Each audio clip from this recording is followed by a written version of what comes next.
Long before the Lycians appeared in historical records, the rugged peninsulas of southwestern Anatolia shaped a maritime-facing society. The region later known as Lycia occupies the southwestern corner of Anatolia, where a sequence of limestone ridges descends sharply toward the Mediterranean. These mountains, formed through the uplift of the Anatolian plateau, produced a landscape defined by steep coastal valleys, narrow plateaus, and isolated river basins. Records indicate that this topography limited large-scale agricultural integration, but it simultaneously encouraged localized settlement clusters and secure natural harbors. The Xanthos Valley, the largest lowland corridor, became a central axis of habitation because its alluvial soils permitted sustained cultivation. The combination of fertile basin floors and defensible uplands created a dual pattern of agricultural production and refuge, a pattern that would persist into later Lycian political organization. Archaeologists have established that southwestern Anatolia was inhabited long before the Bronze Age. Although the most famous Neolithic sites of Anatolia lie farther north and central, such as Bonkuklu and Catalhoyuk, the early cultural developments at these settlements provide a comparative framework for interpreting the slower, more regionally distinct transition in Lycia. Surveys in the Teak Peninsula have uncovered lithic scatters, cave habitation remains, and early tool assemblages demonstrating repeated Paleolithic and Mesolithic occupations. These finds indicate that the region's cave systems and sheltered coves offered stable microenvironments for hunter-gatherer groups, who likely followed migratory routes along the southern Anatolian coast. Evidence from the early Neolithic remains limited, but recent excavations near Kinnick and the El Mali Basin have produced ceramics and groundstone tools consistent with small-scale agro-pastoral communities. The distribution of these materials suggests that early farmers selected small pockets of arable land on valley floors while using higher elevations for seasonal herding. This pattern reflects a broader trend in southwestern Anatolia, the adoption of mixed subsistence economies shaped by fragmented terrain. Analytical comparison to central Anatolia indicates that sedentism developed later here, likely because environmental conditions favored mobility rather than the large, permanently settled communities seen at Catalhoyuk. By the late Chalcolithic and early Bronze Age, settlement structures in Lycia began to reflect increasing social complexity. Archaeologists uncovered fortified promontory sites along the coast, suggesting communities were responding to maritime opportunities as well as external risks.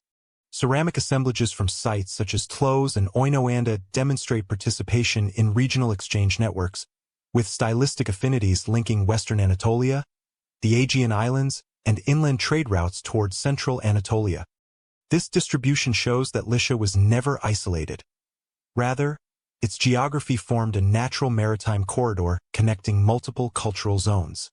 One of the most significant analytical insights regarding this period concerns the relationship between fragmented geography and political autonomy.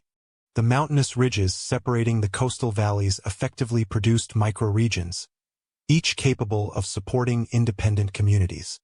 Archaeologists studying settlement density have observed that no single early center dominated the peninsula. Instead, a constellation of small fortified sites emerged, each controlling its immediate valley or harbor. This geographic fragmentation forms a plausible explanation for the later emergence of the Lycian city-state model, in which distinct local polities shared cultural features but maintained considerable independence. The early Bronze Age also corresponds to the earliest textual appearances of the region under the name Lukka. Hittite archives from Hattusa include references to the Lukka lands, describing them as maritime-oriented and often resistant to imperial authority. Egyptian inscriptions, particularly those from the reign of Ramesses II, list the Lukka among seafaring groups operating in the eastern Mediterranean. Ugaritic documents similarly mention Lukka individuals or raiders. These cross-reference sources collectively confirm that by the mid-2 ND millennium BCE, the inhabitants of southwestern Anatolia were recognized externally as a distinct population. The consistency of these references across three major Near Eastern archives strengthens the identification between the Lukka and the later Lycians. Textual evidence suggests that the Lukka maintained a strong maritime presence. Hittite kings repeatedly complained of piracy, coastal raids, and Lukka cooperation with other Western Anatolian groups. This information aligns closely with the archaeological patterns of settlement. Communities positioned near natural harbors would have found seaborne mobility more efficient than overland travel through mountainous terrain. A key analytical observation emerges here.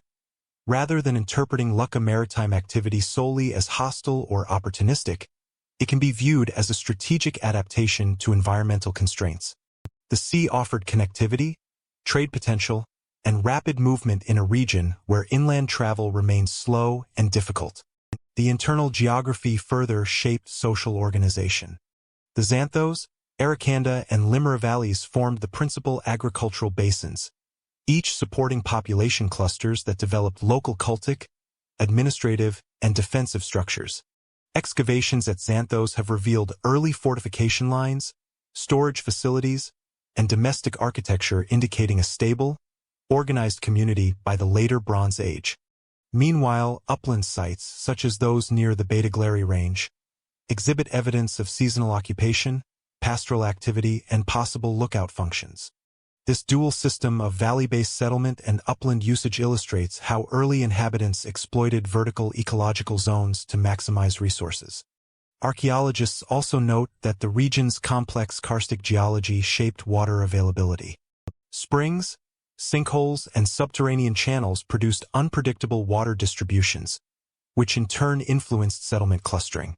Communities tended to form near reliable water sources at valley edges or along riverbanks. This hydrological constraint likely contributed to the long-term stability of specific population centers, a pattern visible even into the classical Lycian period. In archaeological terms, this suggests environmental determinism played a measurable role in shaping both demographic concentration and political continuity. Another interpretive insight concerns the strategic position of Lycia relative to broader Bronze Age networks. While not a major urban center like Hattusa or Mycenae, the peninsula lay at the crossroads of maritime routes connecting the Aegean, Cyprus, and the Levant. The presence of imported ceramics, metal objects, and possibly Mycenaean influence suggests sustained contact with multiple cultural spheres. These materials demonstrate that even in the absence of monumental architecture or palatial systems, early Bronze Age Lycia participated actively in long-distance economic and cultural exchanges. By the end of the Bronze Age, the Lucca lands were firmly integrated into the diplomatic and military landscape of the eastern Mediterranean. Hittite campaigns into western Anatolia repeatedly mention conflicts or negotiations with Lucca groups, illustrating their ability to exert regional influence despite lacking a unified state apparatus. This interaction between fractured geography and external diplomacy is historically significant. It shows how small, independent communities could collectively impact imperial strategies, particularly during periods of instability such as the Late Bronze Age collapse. As these early communities consolidated, textual references increased in frequency, gradually forming the first clear picture of the Lucca as a distinct regional people. By the Late Bronze Age, the Lucca had become visible to the great powers of Anatolia and Egypt, usually as troublesome maritime raiders. By the 17th to 13th centuries BCE, the Lucca appear consistently in the written records of the Hittite Empire, indicating that southwestern Anatolia had entered the diplomatic and military sphere of a major imperial power. The earliest references occur in Hittite administrative and military texts, where the Lucca are regularly described as semi-independent communities inhabiting the rugged coastal lands west of the Hittite-controlled regions of Kizzuwatna and Arzawa. The frequency of these mentions demonstrates that the Lucca were not an obscure group but a recognized regional population whose actions required repeated official attention. In nearly all cases, the Hittite kings characterized the Lucca as difficult to govern, reflecting the empire's limited ability to impose stable authority across the peninsula's fragmented terrain.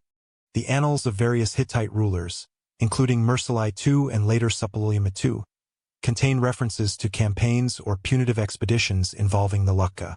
Records indicate that Hittite forces often struggle to maintain long-term control, partly due to the mountainous environment but also because the Lucca occupied decentralized settlements rather than centralized urban centers. The Hittite descriptions frequently emphasize acts of rebellion, refusal to pay tribute, or alliances with other Western Anatolian powers. These accounts have led scholars to interpret the Lucca lands as a zone of persistent semi-autonomy where imperial authority remained contested. One of the most notable insights from this period is the connection between political decentralization and maritime activity. Hittite texts repeatedly accuse the Lucca of participating in ship-raiding or coastal attacks. For instance, in several tablets, the Lucca are blamed for disrupting trade routes and cooperating with other coastal groups such as the Ahiawa. While these accusations reflect imperial perspectives, they point to a broader reality. Communities along the Lycian coast relied heavily on maritime mobility, both for subsistence and for defense. This pattern aligns with archaeological evidence showing that settlements clustered around natural harbors, and that inland travel remained slow and difficult due to steep ridges and narrow valleys. The Hittite archives also describe diplomatic negotiations involving the Lucca. Correspondence from the Late Bronze Age suggests that some Lucca groups were willing to cooperate temporarily with the Hittite administration, while others resisted imperial demands. This variability supports the interpretation that the Lucca were not a unified state but a collection of loosely affiliated coastal polities. Their political organization appears to have resembled a flexible federation, with local leaders exercising authority within specific valleys or harbor districts. Such a structure would explain the inconsistent loyalty recorded in Hittite documents, where one Lucca group might submit to imperial directives while another engaged in raiding or rebellion. Egyptian records from the New Kingdom era provide an external corroboration of Lucca maritime activity. In the inscriptions at Medinet Habu describing the campaigns of Ramesses III, the Lucca are listed among several groups later associated with the Sea Peoples. These depictions portray them as skilled seafarers participating in large-scale naval engagements in the eastern Mediterranean. Egyptian reliefs show these groups operating ships with distinct structural features, though the accuracy of such artistic representations remains debated. Nonetheless, the inclusion of the Lucca in these inscriptions demonstrates that their maritime presence was acknowledged across multiple geopolitical spheres, not solely within Anatolia. The Egyptian references contribute to an important analytical observation. The Lucca were part of a broader network of coastal populations whose mobility challenged established Bronze Age political systems. Whether engaged in trade, opportunistic raiding, or larger coalitions, these groups operated outside the palace-centered economies that dominated the Near Eastern mainland. The Egyptian and Hittite texts both characterize the Lucca as threats to stability, but this portrayal reveals more about imperial vulnerabilities than about Lucca intent. From a historical perspective, their actions can be understood as strategies shaped by geography, resource distribution, and the absence of centralized authority.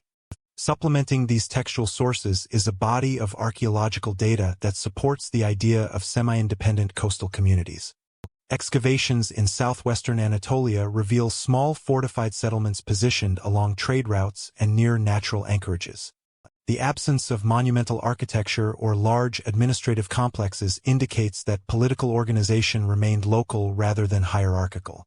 Ceramic evidence from sites such as Tlos, Xanthos, and coastal promontories shows engagement in long-distance exchange networks. The presence of Aegean-style pottery further confirms interaction with Mycenaean spheres of influence. These findings align with the written evidence suggesting Lucca involvement in cross-regional maritime activity. Linguistic evidence further clarifies the Lucca's place within Anatolia. Modern scholarship generally associates the Lucca with the Luwian branch of the Anatolian Indo-European languages. This classification is based on several factors: the geographical proximity of Lycia to Luwian-speaking regions, the appearance of Luwian names in later Lycian inscriptions, and the strong linguistic continuity observed in the transition from Bronze Age to early Iron Age cultural phases. While the exact linguistic landscape of the Lucca cannot be fully reconstructed, the cumulative evidence supports the view that the Lucca formed part of the broader Luwian-speaking cultural sphere that extended across much of western and southern Anatolia. The question of ethnic identity remains complex. Hittite and Egyptian sources use external ethnonyms that reflect imperial categorization rather than precise self-identification. Nevertheless, the consistent naming of the Lucca across multiple archives suggests a recognizable cultural group with stable territorial associations. The later appearance of the Lycians, whose language and cultural practices show strong Luwian foundations, supports the hypothesis of continuity between the Bronze Age Lucca and the Iron Age Lycians. Scholars caution, however, that the transition was neither sudden nor uniform. Instead, it reflects long-term evolution within local communities shaped by shifting political and economic conditions. A significant analytical insight emerges when considering the Lucca's reputation for maritime raiding. Rather than interpreting this activity solely as predatory behavior, it can be understood as a rational adaptation to environmental and political factors. The geography of southwestern Anatolia provided limited arable land but abundant access to the sea. Meanwhile, the absence of strong centralized authority enabled local leaders to organize maritime expeditions with little internal constraint. The combination of environmental opportunity and political fragmentation produced coastal societies adept at seafaring, flexible in alliance formation, and capable of exerting regional influence disproportionate to their population size. By the reign of Suppiluliuma II, the final Hittite king, references to the Lucca appear in the context of broader regional instability. His annals describe naval campaigns against groups operating along the Mediterranean coast, indicating that the Hittite Empire was confronting widespread maritime challenges during its last decades. These texts provide some of the earliest detailed evidence of naval warfare in Anatolia and underscore the strategic importance of coastal populations. The Lucca's involvement in these conflicts demonstrates their continued role as significant actors within the wider geopolitical system. By the end of the 13th century BCE, both Hittite and Egyptian references to the Lucca reflect increasing regional instability. The final decades of the Bronze Age witnessed a complex interplay of migration, economic disruption, and imperial collapse. Within this environment, the Lucca maintained their independent structure while participating in broader maritime movements that reshaped the Eastern Mediterranean. The collapse of the Bronze Age reordered the entire Eastern Mediterranean and transformed the Lucca into the people later known as the Lycians. In the wake of the Bronze Age collapse, fragmented Lucca groups reorganized into the early communities that would form historical Lycia. The transition from the late Bronze Age to the early Iron Age in southwestern Anatolia produced a series of structural changes that gradually transformed the Lucca of Hittite and Egyptian texts into the people later recognized as the Lycians. The collapse of palace economies across the eastern Mediterranean around 1200 BCE created a prolonged period of demographic disruption, diminished long-distance trade, and reduced political oversight. In Lycia, these changes manifested in a pattern seen across many coastal regions. A temporary decrease in population density, followed by the emergence of new, more defensible settlement types. Archaeological surveys in the Xanthos Valley and adjacent uplands record a shift from lowland coastal habitation to fortified hilltop sites, illustrating a strategic reorganization based on security, resource protection, and local autonomy. Excavations at sites such as Tlos, Sidima, and Kyani reveal that many early Iron Age settlements occupied elevated ridges or plateaus with natural defensible features. Evidence includes cyclopean masonry, stone-built terraces, and storage facilities positioned within or near defensive perimeters. The move away from open, lowland settlements indicates the need to control smaller, localized territories during a period when regional hierarchies were weakened. This activity parallels patterns observed throughout post-Mycenaean Greece and southern Anatolia, where diminished central authority increased the importance of local community organization. The fortified hilltop model remained integral to Lycian settlement planning well into the classical period, demonstrating long-term continuity established during this transitional era. Pottery assemblages from the early Iron Age show both continuity and change. Local ceramic traditions descended from late Bronze Age forms, but archaeologists have documented evolving styles that incorporate new shapes and decorative techniques. Handmade burnished wares dominate early assemblages, giving way over time to wheel-made forms influenced by Eastern Mediterranean production. These shifts reflect both internal development and renewed external contacts after the initial post-collapse isolation. The gradual reappearance of imported or stylistically affiliated pottery from regions, such as Rhodes or Curia, signals the restoration of maritime networks that had collapsed in the 12th century BCE. The archaeological pattern indicates that coastal exchange slowly revived even as inland communities maintained more conservative material traditions. Burial practices also shed light on this period of transformation.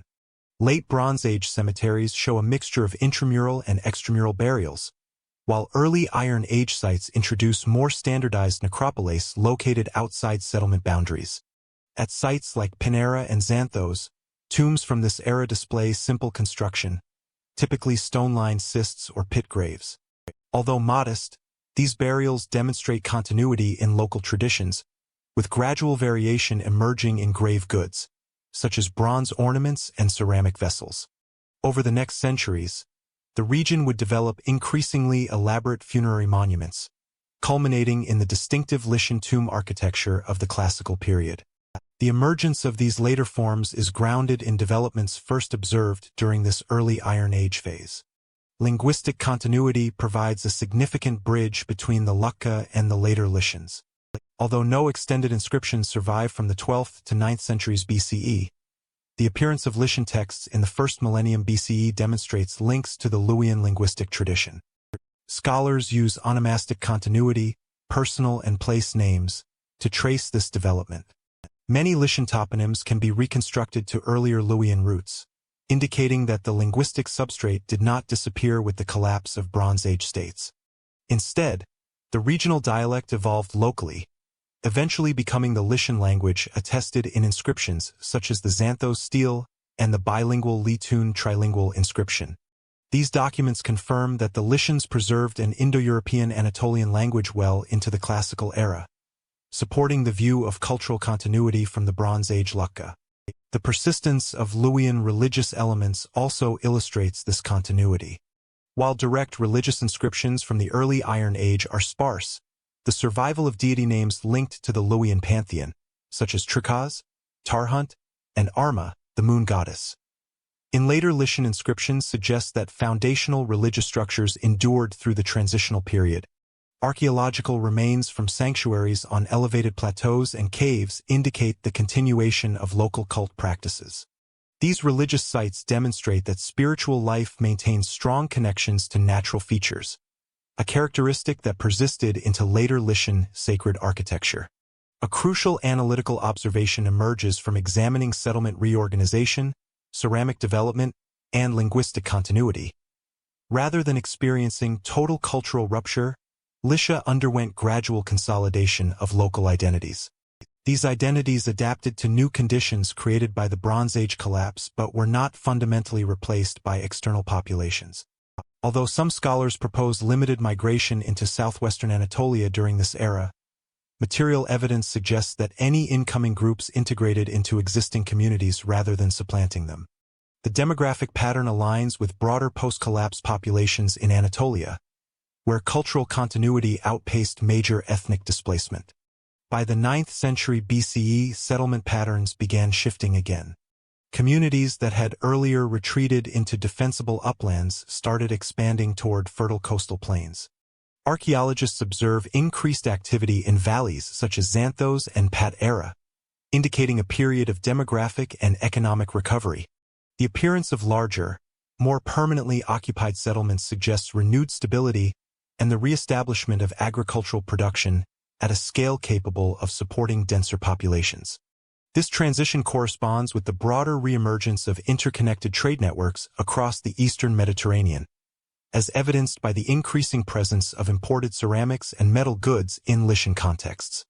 Another important development during this era was the gradual emergence of early political structures that would later form the foundation of the Lycian League. Although formal confederation is not attested until the classical period, the early Iron Age produced the local autonomy and regionalism necessary for such a system to form. The decentralized hilltop communities cultivated strong local identities, while growing economic interdependence in the emerging valley settlements helped create practical incentives for cooperation. Archaeological evidence of shared ceramic styles across different Lycian valleys supports the hypothesis of increasing cultural cohesion. The coexistence of local independence with regional commonality set the stage for later institutionalized cooperation. Metalworking advances also provide insight into Lycian development during this period. Iron gradually replaced bronze for tools and weapons, following broader Mediterranean trends. The adoption of iron technology was not immediate but unfolded in stages aligned with increasing regional stability. The presence of iron tools in later 9th and 8th century contexts indicates improved agricultural and artisanal production. These technological changes reinforced the growth of larger settlements, enabling surplus production and supporting emerging elites who played roles in political organization. By the late 8th century BCE, external powers began taking greater interest in southwestern Anatolia. Assyrian sources record campaigns into western Anatolia, though they do not list Lycia explicitly. Nonetheless, Assyrian expansion into regions such as Table and Kay indirectly affected the balance of power across Anatolia, encouraging local communities to strengthen internal political structures. The renewed appearance of Lycia in Greek sources from the Archaic period, under the name Lycia, indicates the region's reintegration into Mediterranean exchange systems. This external recognition confirms that the anthropological and linguistic communities forged during the early Iron Age had developed into a cohesive regional society. As stability returned, these Iron Age communities began forming the political structures that would define classical Lycia. By the 7th century BCE, a network of small but resilient urban centers began to define what we can call Lycian civilization. The period between 700 and 500 BCE marks the emergence of recognizable Lycian city-states, each situated within a geographically constrained yet agriculturally productive valley system. Archaeological investigations across the Xanthos, Tlos, Pinera, and Patara regions show that settlement density increased significantly during this era, indicating both demographic growth and the maturation of regional socio-political structures. While earlier Iron Age communities occupied fortified hilltops, many of these evolved into more complex urban centers incorporating civic, residential, and religious areas. The archaeological record reveals a process of gradual expansion rather than sudden foundation, demonstrating continuity from earlier settlement patterns while introducing new architectural and cultural forms distinctive to Lycia. Excavations at Xanthos provide the clearest case of early urban development. Situated above the Xanthos River on a defensible plateau, the site displays multi-phase occupation with increasing structural organization during the 7th and 6th centuries BCE. Architectural remains include terraced residential districts, stone fortifications, and the earliest precursor structures to later monumental buildings. Archaeologists have identified administrative areas that appear to have served civic functions, though their exact nature remains debated. This level of internal organization suggests that Xanthos had become a dominant regional center by the early Archaic period. Its strategic position along inland and coastal routes made it a natural nexus for both trade and political authority. Tlos, positioned on a steep ridge overlooking the Xanthos Valley, shows parallel development but with a greater emphasis on defensive architecture.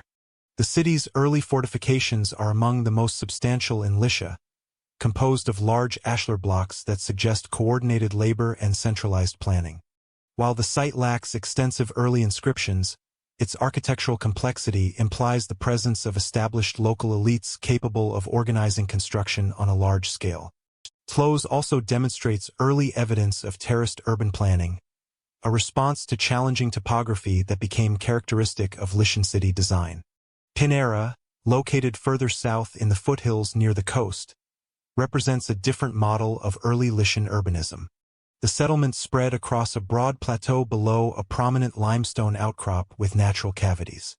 These geological features later influenced the city's extensive rock-cut funerary architecture, but even in the Archaic period they may have served as landmarks shaping urban orientation. Archaeological surveys at Pinera document domestic structures, storage facilities, and ritual areas dating to the 6th century BCE. The scale of the settlement suggests a substantial population, supported by fertile agricultural land in the nearby lowlands. Panara's rise illustrates the increasing regional specialization among Lycian cities, each adapting its political and economic strategies to local environmental conditions. Patara, positioned near the coast with access to a natural harbor, played a critical role in Lycian maritime activity. Excavations show that by the 7th century BCE Patara had developed into a functional port with storage buildings, administrative spaces, and evidence of trading contacts with the Aegean. Pottery imports from Rhodes, Athens, and various islands appear in local assemblages, indicating active participation in regional exchange networks. Despite these influences, Patara retained distinct architectural and material traditions, suggesting that cultural interaction did not result in significant assimilation. This balance between integration and local identity became a defining characteristic of Lycian urban centers during the Archaic period. One of the most identifiable features of Lycian culture during this era is the emergence of early rock-cut tomb traditions. While the monumental tombs that typify classical Lycia appear slightly later, their stylistic foundations can be traced to the 7th and 6th centuries BCE. Carved into cliff faces near settlements such as Patara, Telmessos, and Myra, these tombs display architectural motifs resembling wooden structures, including beam patterns and recessed paneling. Archaeologists interpret these features as stone translations of earlier wooden funerary houses, which have left limited physical evidence. The appearance of distinct Lycian tomb types during this period provides insight into evolving beliefs about ancestry, status, and territorial identity. Funerary customs from this period also include pillar tombs and sarcophagi that later developed into more elaborate forms. The earliest examples contain minimal decoration but reflect growing social stratification within Lycian communities. Associated grave goods, including pottery, bronze items, and occasional imported objects, demonstrate participation in broader economic networks. Differences between Lycian and neighboring Carian or Pamphylian burial styles suggest that communities in southwestern Anatolia were consciously defining cultural boundaries during this phase of urban growth. The first Lycian inscriptions appear during this period and provide critical evidence for the development of literacy and political organization. Most early inscriptions are short, typically marking tomb ownership or property boundaries. Written in the Lycian script derived from the Greek alphabet but adapted to represent Anatolian phonology, these inscriptions confirm that the Lycian language had developed a standardized written form by the 6th century BCE. Linguists identify clear continuity between these early texts and later classical inscriptions, demonstrating that a distinct Lycian linguistic identity was firmly established by this time. The inscriptions also reveal naming conventions and social structures, including the presence of regional leaders whose authority appears tied to lineage and territorial control. Artistic motifs from the Archaic period further distinguish Lycian material culture. Pottery decorations incorporate geometric patterns and stylized fauna that differ from contemporaneous Greek designs. Local artists also experimented with sculptural forms, including reliefs depicting human figures and mythological themes. These artistic choices indicate both creative adaptation and selective appropriation of external influences. While Greek pottery imports are common in elite Lycian contexts, local ceramic production retains distinct forms. This pattern suggests that the Lycian elite adopted foreign objects as status symbols without fundamentally altering indigenous traditions. Trade with the Greek world expanded steadily during this period. Amphorae from Rhodes and Samos, fine wares from Athens, and metal goods from various Aegean regions appear in Lycian archaeological contexts. These objects testify to increasing economic integration, particularly in coastal cities like Patara and Telmessos. Despite these exchanges, the Lycian economy maintains a clear local base. Agricultural products from the fertile valley floors, timber from mountain forests, and regional crafts continued to dominate domestic markets. The degree of cultural exchange was therefore substantial but did not erode Lycian linguistic or political identity. An important analytical observation emerges from this interplay of trade, architecture, funerary practice, and literacy. Lycians of the 7th to 6th centuries BCE developed a cultural system rooted in local traditions but open to selective external influence. This balance enabled the growth of urban centers capable of interacting in the wider Eastern Mediterranean without compromising regional identity. The use of distinctive tomb architecture, the preservation of the Lycian language, and the development of urban layouts adapted to specific valley environments all contributed to Lycian cohesion during this formative period. Another insight concerns the relationship between geography and political development. The distribution of settlements across isolated valleys fostered strong local identities, while shared linguistic and cultural traditions facilitated broader cooperation. This dual structure, local autonomy combined with regional affiliation, formed the foundation for the later Lycian League. The urban centers of the 7th and 6th centuries BCE thus represent not only demographic growth but also the early stages of political coordination. By the end of the 6th century BCE, settlement expansion, increased literacy, and strengthened economic networks produced a landscape populated by resilient urban communities.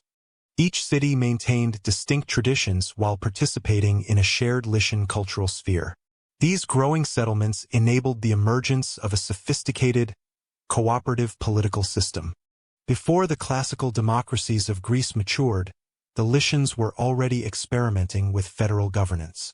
By the early 1st millennium BCE, the communities of southwestern Anatolia had reached a stage of social complexity that required new forms of political coordination. Archaeological surveys at Xanthos, Tlos, Pinera, Myra, and Patara show a steady increase in settlement density after 700 BCE, accompanied by more formalized public architecture. These developments suggest that intercommunity contact intensified and that political alliances became increasingly necessary. Such regional integration provides the foundation for what would later be known as the Lycian League, a federated system that appears in classical sources but rests on earlier Iron Age precedents. Records indicate that the League did not emerge suddenly. Instead, its structure reflected older patterns of cooperation visible in the Bronze and early Iron Age Lucca world, where decentralized hilltop communities relied on collective decisions to manage defense and resource allocation. The surviving material record supports this gradual evolution. Excavations at Lycian and Xanthos reveal standardized administrative inscriptions from the 6th century BCE, indicating that certain cities already participated in coordinated decision-making. While these texts do not explicitly describe a league, they demonstrate a shared bureaucratic framework that later becomes characteristic of Lycian federalism. Ancient literary evidence provides the clearest outline of the League's political structure, though scholars handle such sources cautiously. Strabo, writing in the 1st century BCE, described a federal assembly in which cities were ranked by size and granted proportional votes, larger cities receiving 3 votes, medium-sized cities receiving 2, and smaller communities receiving 1. While this description is centuries later than the League's early formation, its basic principles likely reflect older practices. The concept of weighted voting suggests a stable awareness of hierarchical balance among Lycian cities, preventing larger settlements from dominating regional politics while still acknowledging disparities in population and resources. A key feature of the League was its approach to shared institutions. According to inscriptions found at Lycian, local elites served in magistracies that oversaw judicial, religious, and occasionally military matters. These inscriptions mention titles such as the Lyciarchs, interpreted by many scholars as a federal-level official responsible for coordinating intercity affairs. The existence of such an office implies that the League operated as more than a loose confederation. It possessed structured leadership capable of implementing collective resolutions. This indicates that Lycia was unusual among Anatolian polities of the Archaic period, achieving a degree of political integration comparable only to certain Greek federal leagues that arose later. The location of federal assemblies appears closely connected to regional religious centers. Lycian, near Xanthos, likely functioned as an early meeting place due to its status as the primary cult site of Leto and her divine children. Archaeologists uncovered inscriptions recording civic decrees and religious regulations issued jointly by multiple cities, reinforcing the interpretation that federal authority was intertwined with shared cult practices. This integration of religious and political spheres served as a unifying mechanism, providing legitimacy to the League's decisions and ensuring compliance among member communities. The League's early formation also reflects the geopolitical context of Lycia. Positioned between Curia and Pamphylia, and facing regular maritime contact with Greek islands, the Lycians experienced external pressures that made cooperation strategically valuable. Evidence from coastal fortifications at Patara and Andriake suggests that seaborne threats were a persistent concern. Collective defense would have been more effective than isolated local efforts, and the League's institutional coordination likely strengthened coastal security. This relationship between geography and political structure demonstrates how the fragmented landscape of Lycia, while encouraging autonomous settlement, simultaneously required mechanisms for regional cohesion. Economic considerations reinforced these political motivations. The discovery of standardized weights and measures at Xanthos and Tlos indicates efforts to regulate trade across different jurisdictions. Similarly, early coinage attributed to the Lycian region shows consistent iconography and metrological patterns by the late 6th century BCE. Such uniformity suggests an emerging economic zone that benefited from shared policies and facilitated long-distance commerce. Coordinated economic practices represent a second foundational layer of the Lycian League, illustrating how political cooperation often grew from routine commercial needs. Linguistic evidence supports the idea of a shared administrative culture.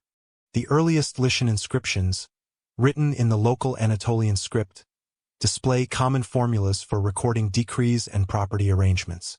These formulas appear across multiple cities with only minor variation, indicating consistent bureaucratic conventions. The spread of these inscription types implies that literacy and administrative learning circulated among Lycian elites, enabling them to participate effectively in federal governance. This interconnected literacy network served as an infrastructural backbone for decision-making, allowing decrees issued by the League to be disseminated and implemented across the region. An interpretive insight emerges from the League's durability. Its structure balanced local autonomy with federal authority in a manner that prevented political fragmentation.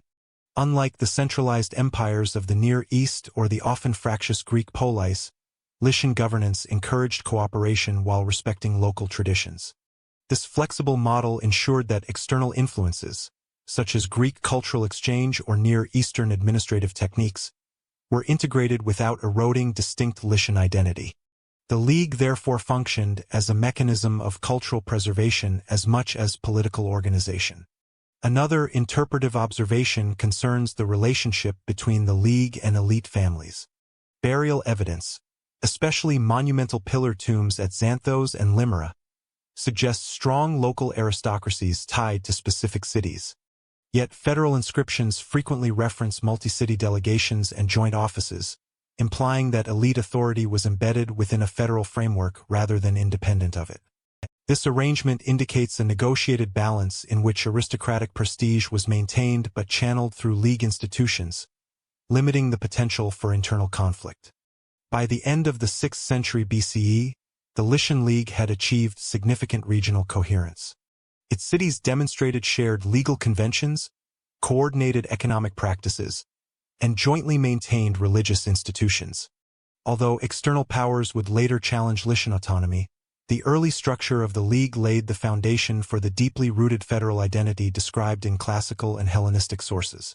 The League's early development positioned Lycia for significant regional influence, but also complicated its relationship with expanding empires. Geographically and culturally, Lycia stood at a crossroads, a frontier between Anatolia, Persia, and the Greek world. Throughout the first millennium BCE, Lycia occupied a distinct position within the cultural landscape of the Eastern Mediterranean. Its territory lay between the Greek-speaking communities of the Aegean, the powerful imperial systems of Anatolia and the Near East, and the maritime networks that connected the wider Mediterranean. This position produced a layered cultural environment in which local Anatolian traditions, external influences, and regional political pressures interacted continuously. Archaeological and textual evidence demonstrates that the Lycians selectively adopted foreign practices while retaining features that reinforced their unique identity. Material culture provides the clearest window into these interactions. Pottery remains from Xanthos, Tlos, and Myra display both local ceramic traditions and imported Greek wares, particularly from Rhodes, Samos, and Ionian centers. Archaeologists uncovered substantial quantities of East Greek pottery dating to the 7th and 6th centuries BCE, indicating active maritime exchange rather than sporadic contact. Yet local ceramic production continued in parallel, with characteristic Lycian shapes and surface treatments persisting across multiple centuries. This combination shows that Greek imports supplemented but did not dominate local consumption patterns. The pattern reflects a broader trend in which Lycians integrated foreign goods into their material life while maintaining distinct manufacturing traditions. Coinage reveals an equally nuanced picture. The earliest Lycian coins, beginning in the late 6th century BCE, display Anatolian iconography such as the triskels and various animal motifs. Over time, however, they begin to incorporate stylistic elements influenced by Greek numismatic standards, including facial profiles and mythological symbols. Despite these borrowings, Lycian inscriptions engraved directly on the coins preserved local identity through the use of the Lycian alphabet.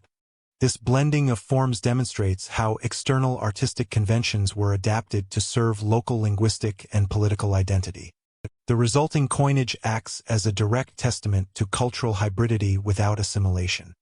Toponyms also provide insight into Lycia's intermediate position. Many settlement names, Xanthos, Arna, Pinera, Palana, and Tlos, Tlawa, derive from the Anatolian linguistic substrate associated with Luwian. These indigenous names persisted even as Greek geographers produced Hellenized versions for use in external narratives. The survival of Anatolian toponyms across centuries indicates that local language and geographic consciousness remained resilient. This linguistic continuity aligns with inscriptions in the Lycian script from the 5th and 4th centuries BCE, which attest to an ongoing commitment to writing in a distinctly Anatolian tongue despite intense cultural pressure from Greek neighbors. Art and funerary architecture further demonstrate Lycia's unique position at the intersection of multiple cultural spheres. The region's well-known pillar tombs, particularly examples at Xanthos and Antiphelos, combine local structural forms with stylistic borrowings from Greek and Near Eastern traditions. Relief carvings exhibit Greek-influenced figural techniques, while the monumental scale reflects traditions common in Anatolian elite display. The incorporation of multiple visual languages into a single funerary monument illustrates how Lycian elites projected identity through selective cultural adoption. These tombs represent one of the clearest expressions of regional synthesis during the Archaic period. Political diplomacy reinforced these cultural dynamics. Lycia's city-states were well aware of their position between rival powers. Greek sources record alliances between Lycian cities and various Aegean states, particularly during conflicts that affected maritime trade routes. At the same time, inscriptions and archaeological evidence indicate that Lycians maintained ties with inland Anatolian communities, sharing religious practices and administrative conventions inherited from the broader Luwian cultural zone. This multipolar diplomacy required a flexible political posture, one that allowed the Lycians to engage with several cultural systems without becoming subordinated to any single one. An analytic insight emerges from this diplomatic behavior. Lycia's political identity was shaped less by rigid alignment and more by strategic adaptability. By balancing ties to Greek islands, Anatolian neighbors, and later Persian administrators, the Lycians preserved autonomy for longer than many comparable regional polities. This approach reveals a sophisticated understanding of geopolitical constraints and opportunities, rooted in Lycia's position as a cultural frontier. The influence of Persian power becomes increasingly visible in the archaeological record after the mid-6th century BCE, though its roots lie earlier. Even before the Achaemenid conquest of western Anatolia, Eastern artistic influences appear in Lycian material culture, including motifs associated with Near Eastern iconography. Certain elite tombs and reliefs display dress styles and decorative patterns reminiscent of Iranian and Mesopotamian artistic conventions, suggesting long-distance cultural diffusion through trade or mercenary networks. These motifs do not replace local symbols but exist alongside them, deepening the region's cultural complexity. Trade networks provide another mechanism for cross-cultural exchange. The presence of Greek pottery, Near Eastern metalwork, and Anatolian textiles in Lycian contexts indicates active participation in broader economic systems. Patara's role as a maritime hub positioned it as a key intermediary between the Aegean and the interior of Anatolia.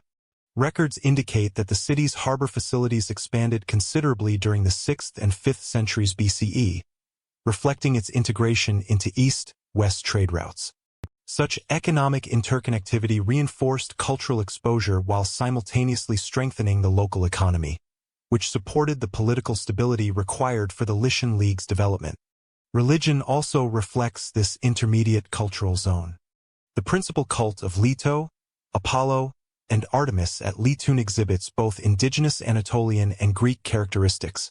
Greek sources identify these deities according to their own mythological frameworks, yet inscriptions from the sanctuary employ Lycian names and formulas, demonstrating local conceptualizations of divinity.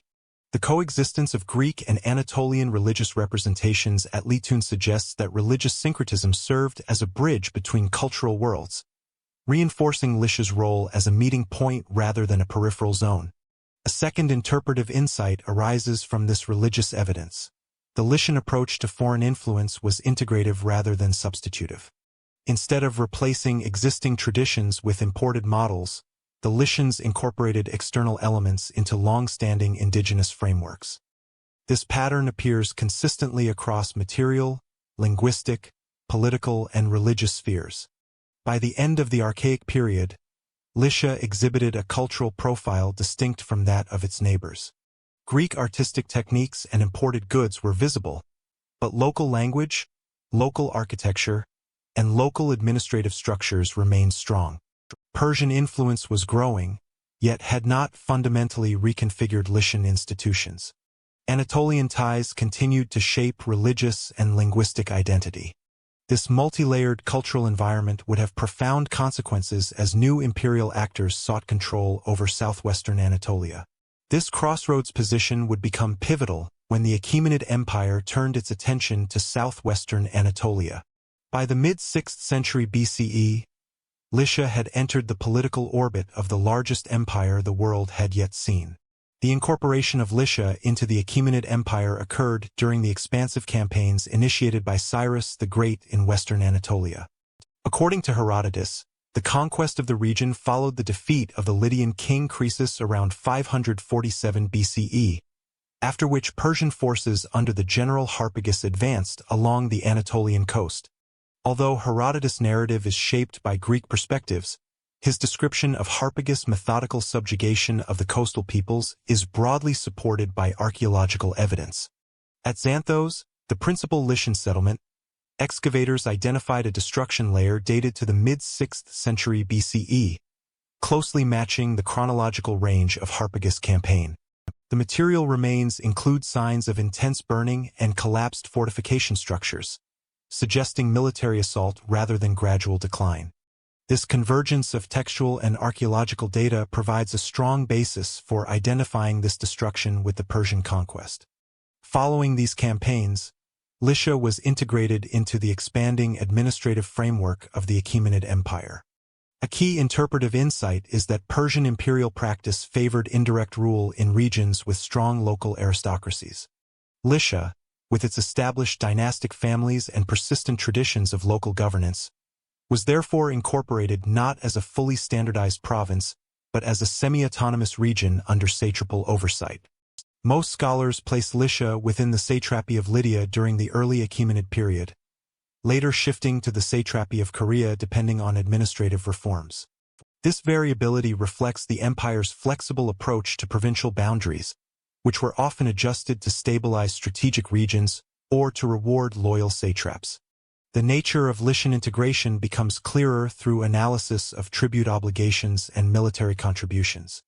Herodotus describes the administrative unit known as the First Tax District, which included Ionian and Carian cities and may have encompassed Lycia. While he does not specify Lycian tribute independently, Achaemenid records indicate that Anatolian regions contributed agricultural produce, textiles, metals, and specialized personnel to the imperial system. Lycians were especially valued for their archers and naval marines, roles that align with their long-standing maritime orientation documented in both Bronze Age and early Iron Age sources. Xenophon later refers to Lycian bowmen as a distinct class of soldiers, although his references describe conditions several centuries after the initial conquest. Nonetheless, the continuity of this military specialization suggests long-term integration into the Achaemenid military apparatus. Another important dimension of Persian control was the installation or recognition of local dynasts. Rather than imposing direct Persian administrators in every territory, The Achaemenid state frequently relied on regional elites who could ensure stability and tribute collection. In Lycia, rulers such as Cuperli, and Cariga, probably known in Lycian as Antawati, appear on coinage and inscriptions during the 5th century BCE. Their use of both Persian-style titles and local iconography reveals a dual identity. They were local rulers legitimized through Achaemenid authority while simultaneously maintaining indigenous institutions. The appearance of Persian clothing and administrative symbols in certain Lycian tombs and reliefs further illustrates elite participation in the imperial order. Importantly, Persian rule did not eliminate local governance structures. The persistence of the Lycian language, visible through inscriptions written in the Lycian alphabet, demonstrates cultural continuity. Even during the height of Achaemenid influence, administrative and funerary inscriptions remained predominantly local in form and content. This continuity supports a second interpretive insight. Persian imperial policy was often more concerned with securing loyalty and resources than enforcing cultural assimilation. By allowing local languages and institutions to persist, the empire reduced resistance and integrated diverse populations through a combination of military oversight and political pragmatism. Archaeological evidence from settlements across Lycia supports this model of indirect rule. In Xanthos, the rebuilding phases following the mid-6th century destruction show an increase in large-scale construction projects, including improved fortifications and administrative complexes. Some architectural features, such as ashlar masonry, columned halls, and decorative motifs, exhibit Achaemenid influence. Yet these elements were incorporated into a fundamentally local urban layout rather than imposed as standardized imperial structures. Similar patterns appear in smaller sites such as Tlos, where architectural refinements reflect increased political and economic resources available under Persian administration. The region's economic integration into the empire becomes visible through developments in trade and agricultural production. Lycia's fertile river valleys and coastal harbors placed it in a position to benefit from the empire's expansive commercial networks. The Persian royal road system, although centered further north, indirectly supported maritime and regional trade by stabilizing political conditions across Anatolia. Imported goods, including Persian luxury items, Egyptian faience, and Greek ceramics, appear in increasing quantities during the 6th and 5th centuries BCE. Such items indicate expanding economic participation rather than simple domination by foreign elites. Coinage provides additional insight into the political-economic landscape. The earliest Lycian coin issues, dating to the late 6th century BCE, coincide with the establishment of Achaemenid control. These coins often depict local symbols such as the triskels or scenes associated with Lycian mythology, yet they also follow the weight standards used across the empire. This hybridization suggests that Lycian rulers participated in regional economic systems while maintaining autonomy over local iconography. Later coins issued by dynasts like Cariga and Carii show more explicit Achaemenid influences, including Persian royal headdresses or depictions of rulers in a style reminiscent of imperial iconography. These visual markers reflect political alignment without complete cultural absorption. Religious practices under Achaemenid rule likewise illustrate continuity within a broader imperial context. The sanctuary of Lytun, dedicated to Leto and her children, continued to function as a central religious complex. Excavations reveal that construction expanded during the 5th century BCE, with new architectural phases incorporating refined masonry and decorative elements. Some scholars suggest that these enhancements reflect increased resources channeled through Lycian dynasts benefiting from Persian support. Notably, inscriptions from Lytun remain in the Lycian language during this period, reinforcing the persistence of local identity. At the same time, the presence of Persian administrative symbols in nearby elite tombs suggests that Lycian leaders navigated both cultural worlds, participating in imperial networks while sustaining indigenous religious traditions. The integration of Lycia into the Achaemenid Empire created structural changes that helped shape its later political development.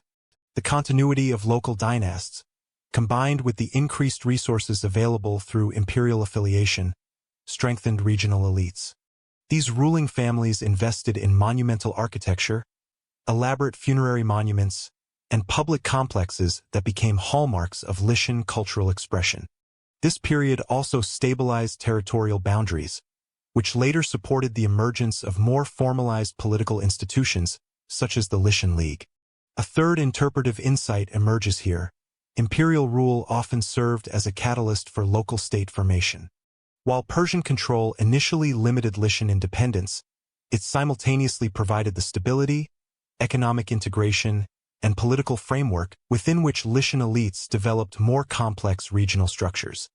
This dynamic mirrors patterns observed in other peripheral regions of the empire, where long-term imperial presence contributed to the formation of durable local polities. By the early 5th century BCE, Lycia had become a well-integrated yet distinct component of the Achaemenid imperial system. Local rulers maintained authority under imperial oversight, economic networks expanded, and cultural traditions persisted alongside new influences.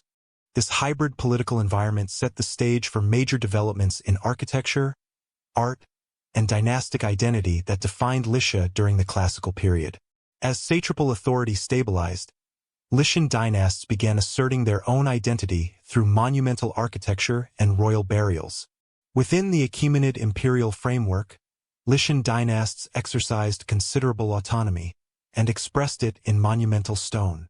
Across the 6th and 5th centuries BCE, a distinctive political culture emerged in Lycia, one shaped by the pressure of imperial oversight but also by deep local traditions. The men who governed this mountainous, fiercely independent region, rulers such as Cariga, Carii, and Urbina, operated within Persia's administrative shadow while cultivating their own forms of authority. Their power can be traced not only through inscriptions and coinage, but through the striking architectural programs that transformed cities like Xanthos, Myra, and Tlos into showcases of hybrid Anatolian identity. Cariga, among the earliest well-attested dynasts, offers a vivid example of this balance. His inscriptions portray a ruler confident enough to record his deeds in the Lycian language, yet fully integrated into Achaemenid structures of rule. He mobilized troops, mediated disputes, and oversaw the distribution of tribute, all while presenting himself as a loyal client to the great king.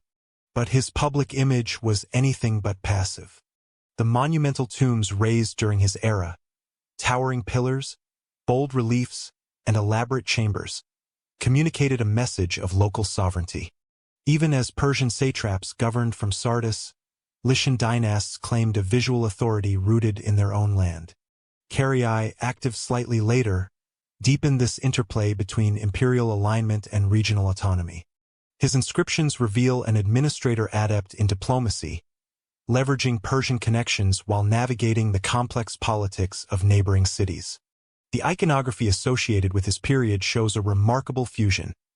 Greek sculptural motifs intertwined with Persian court imagery, all framed within traditional Lycian funerary architecture.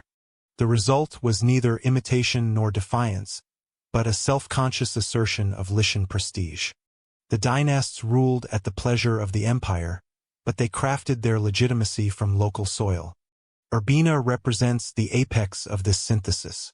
Under his authority, building programs at Xanthos became unmistakably political, announcing both loyalty to Persia and the strength of the dynasty itself. The famed Nereid monument, though influenced by Greek architectural language, stood as a statement of Lycian independence in spirit. Its friezes mixed heroic narratives with scenes of court ritual, offering viewers a vision of leadership that transcended simple imperial subordination. Nearby, the Harpy tomb with its enigmatic reliefs, as well as the tall pillar tombs scattered around the region, continued this trend. These structures were not just places for the dead. They were declarations of power, broadcasting dynastic identity to anyone approaching the city. The blend of visual styles, Persian robes, Greek proportions, Anatolian mythic themes, was not accidental. It reflected the political realities of the time. Dynasts needed to appease imperial expectations while addressing local cultural memory. Funerary monuments became the stage upon which this balancing act was performed. They reinforced a ruler's legitimacy, connected him to heroic ancestors, and displayed his ability to command resources. Each stone block signaled that while Lycia existed within the Achaemenid world, it remained proudly distinct. This autonomy was not merely symbolic. Lycian dynasts controlled military recruitment within their cities and valleys, contributing troops to Persian campaigns while ensuring that local militias remained loyal to their own households. Tribute flowed through their hands, turning them into indispensable intermediaries between empire and community. Even Persian officials relied on these dynasts to maintain stability in a region known for its rugged terrain and fiercely independent inhabitants. The empire could demand obedience, but only local rulers could actually govern. Epigraphic evidence underscores this precarious authority. Inscriptions from Xanthos and surrounding towns portray rulers arbitrating disputes, granting privileges to sanctuaries, and negotiating with neighboring polities. Their autonomy was not absolute, but it was real. They could act with a freedom unimaginable in more tightly controlled regions of the empire, so long as they did not challenge Persian supremacy. In return, Persia provided legitimacy. The titles, prestige, and broader political framework that allowed dynasts to present themselves not as mere tribal chiefs, but as true leaders within an imperial world. Art historians and archaeologists have long noted the sophistication of Lycian monumental programs, but their political weight is equally significant. The Nereid monument is a masterpiece of cultural negotiation, an elite statement crafted in stone. The Harpy tomb's ethereal figures speak to both Greek sculptural influence and older Anatolian funerary rites. The great pillar tombs, those slender guardians of Lycian landscapes, announce a distinct form of aristocratic power, visually unlike anything else in the eastern Mediterranean. Through these monuments, dynasts told their people and the wider world, "We belong to the empire, but we rule ourselves." For modern viewers, this interplay of art and authority reveals a society that thrived on hybridity. Lycia did not resist the empire. It adapted, absorbed, and reimagined elements from Persia and Greece into something entirely its own. Its dynasts became cultural brokers, mediators of style and power, shaping a political identity that could survive within an imperial system without being erased by it. This blend of autonomy and imperial allegiance was tested by the great conflict that reshaped the eastern Mediterranean, pushing Lycia into the center of a struggle where loyalties would be scrutinized, alliances reconsidered, and the future of the region forever altered. In the clash between Greece and Persia, Lycia walked a careful line between obligation and survival. Across the turbulent 5th and early 4th centuries BCE, Lycia found itself positioned between two expanding worlds: the Persian Empire, to which it owed political allegiance, and the rising Greek powers whose ambitions increasingly reached across the Aegean. This period did not transform Lycia in a single dramatic stroke, but through a series of pressures, diplomatic, military, and cultural, that forced its dynasts to navigate shifting currents of power. What emerges from the historical and archaeological record is a portrait of a region that neither fully embraced Persia nor aligned unequivocally with Greece, but instead charted a pragmatic path defined by autonomy, negotiation, and occasional coercion. When the Ionian Revolt broke out around 499 BCE, the rebellion offered a challenge to Achaemenid authority along the coast of Asia Minor. But Lycia, unlike many of its Greek-speaking neighbors, did not join the insurgency. Its dynasts had little incentive to rebel against an imperial framework that, up to that point, had granted them significant internal sovereignty. The revolt's suppression brought Persian reassertion across the western provinces, yet Lycia's choice to abstain served to reinforce its reliability. The region paid tribute, provided military support, and remained securely within the imperial fold. Herodotus preserves a crucial glimpse of this relationship: Lycian ships taking part in the Persian fleet. Their presence in naval contingents during the greater Greco-Persian conflict signals not only obligation but capacity. Lycia, though not a maritime superpower, maintained enough nautical expertise to contribute to imperial campaigns. These ships represented the dynast's commitment to their Achaemenid overlords, but they also underscored the dangers of entanglement. Each military action taken on the empire's behalf risked drawing Greek retaliation. Athenian strategists did not ignore Lycia. As the Lycian League expanded its operations into southwestern Anatolia, The Athenians sought to disrupt Persian-aligned territories that might threaten their sea routes. Campaigns in Caria and along the Lycian frontier brought Athenian fleets close to Lycian shores. Although direct conflicts were limited, the mere presence of Athenian power altered the diplomatic landscape. Lycian rulers were compelled to weigh the benefits of Persian protection against the threats posed by Greek intervention. Some dynasts likely explored informal contacts with the Greeks, if only to keep their options open, while others doubled down on Persian loyalty. These decisions were shaped not by ideology but by geography and survival. The mountainous terrain and dispersed settlements favored local autonomy, but the coastline remained vulnerable. Throughout the 5th century BCE, Lycia's political behavior reflects a region under strain but not controlled. The dynasts managed tribute obligations, oversaw military levies, and maintained communication with imperial administrators in Sardis and beyond. Yet they also pursued their own urban development projects, commissioned hybrid artistic works, and reinforced Lycian identity through inscriptions in the local tongue. Even as Greek influence seeped into religious practice and artistic forms, and Persian elites left their mark on aristocratic culture, the core of Lycian political authority remained surprisingly intact. The end of the century introduced new challenges. Persia's internal dynamics grew more complex, with increased satrapal autonomy and periodic revolts shaking the western provinces. For Lycia, this instability meant that regional power brokers, not only the great king, held decisive influence. The dynasts found themselves negotiating not just with distant imperial authorities, but with ambitious local satraps seeking greater control. This shift foreshadowed the most significant change of the period, the arrival of Carian domination under Mausolus. In the 360s BCE, as part of the broader restructuring of Persian governance, Mausolus, satrap of Caria, extended his authority over Lycia. This transition did not reflect an outright conquest but rather a reconfiguration of regional administration within the empire. The Carian takeover introduced new political dynamics. Caria, itself deeply Hellenized and influenced by both Persian and Greek traditions, brought a distinct administrative culture. Urban planning, taxation systems, and elite representation began to change. Greek architectural influence accelerated, while Carian officials played greater roles in local governance. Yet Lycian resilience persisted.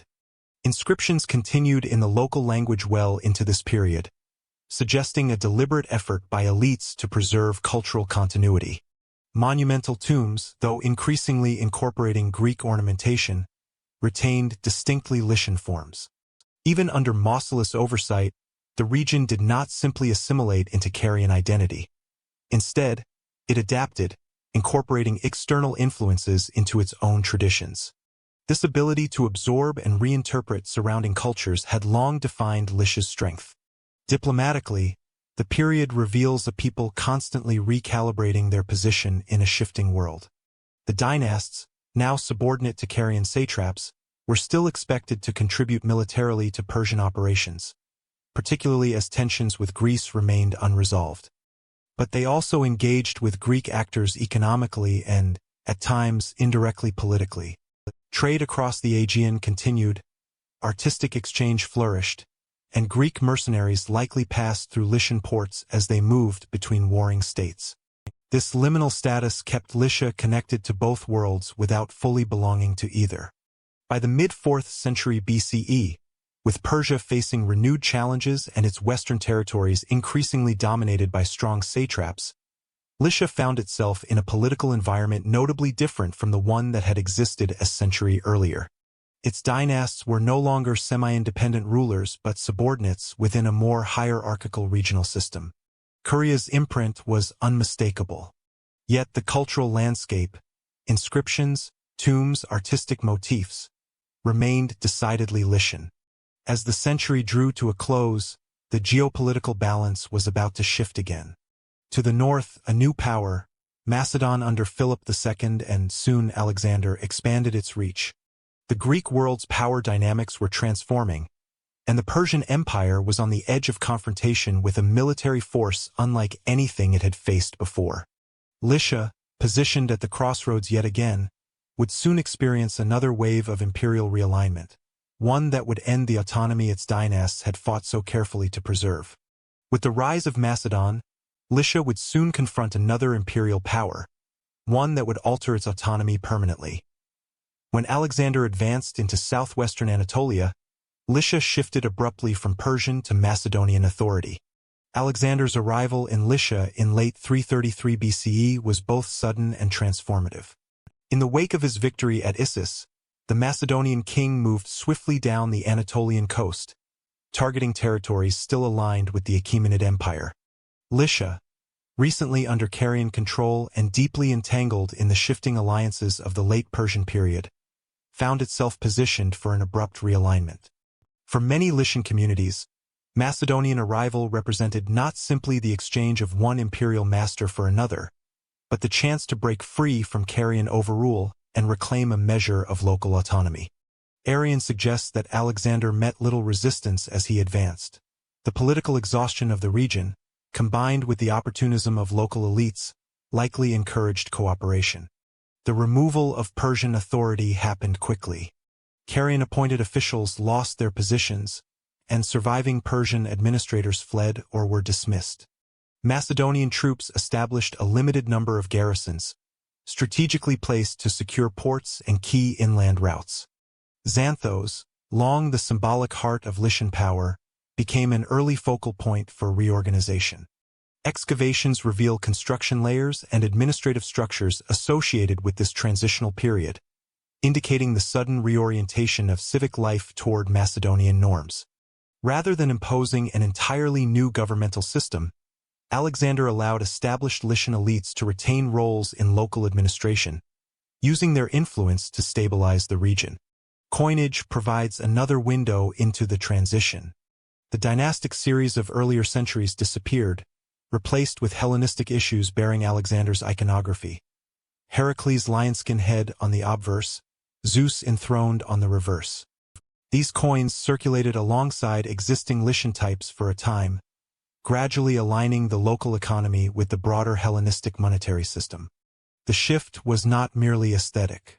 Coinage represented legitimacy, political allegiance, and access to the expanding commercial networks of the Eastern Mediterranean. Through these new issues, Lycia was drawn decisively into Alexander's ideological and economic sphere. Although Alexander did not remain in Lycia for long, his presence reshaped local power structures. He confirmed certain factions of Lycian elites while marginalizing others linked to the Carian regime.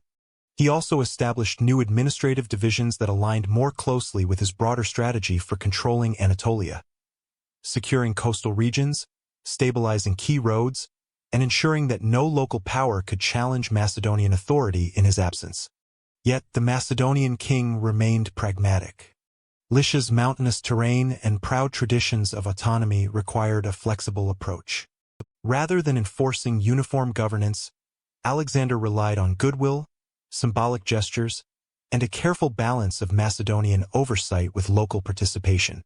Culturally, the transition began with small but significant changes. Greek artisans and architects accompanied the Macedonian forces, leaving early traces of Hellenistic aesthetic influence in urban design and public architecture. Greek served increasingly as the official administrative language, though Lycian persisted in inscriptions for several decades. Lycian religious practices continued largely unchanged, but Greek cults began to appear in coastal cities, signaling the region's gradual incorporation into the broader Hellenistic cultural world. This period did not produce the dramatic upheaval seen under Persian conquest, nor the destructive violence that some Anatolian cities experienced during Alexander's campaign. Instead, the Macedonian transition introduced a new political reality layered atop long-standing traditions. Lycia, once again at a crossroads, adapted to a new imperial order with the same resilience that had carried it through centuries of external influence. As Alexander marched eastward toward the heart of the Persian Empire, Lycia was left behind in the expanding shadow of Macedonian power, secure for the moment, but uncertain of its future. The structures he established would soon be tested when his empire fractured, drawing Lycia into a complex new web of rival successors contending for control of the Eastern Mediterranean.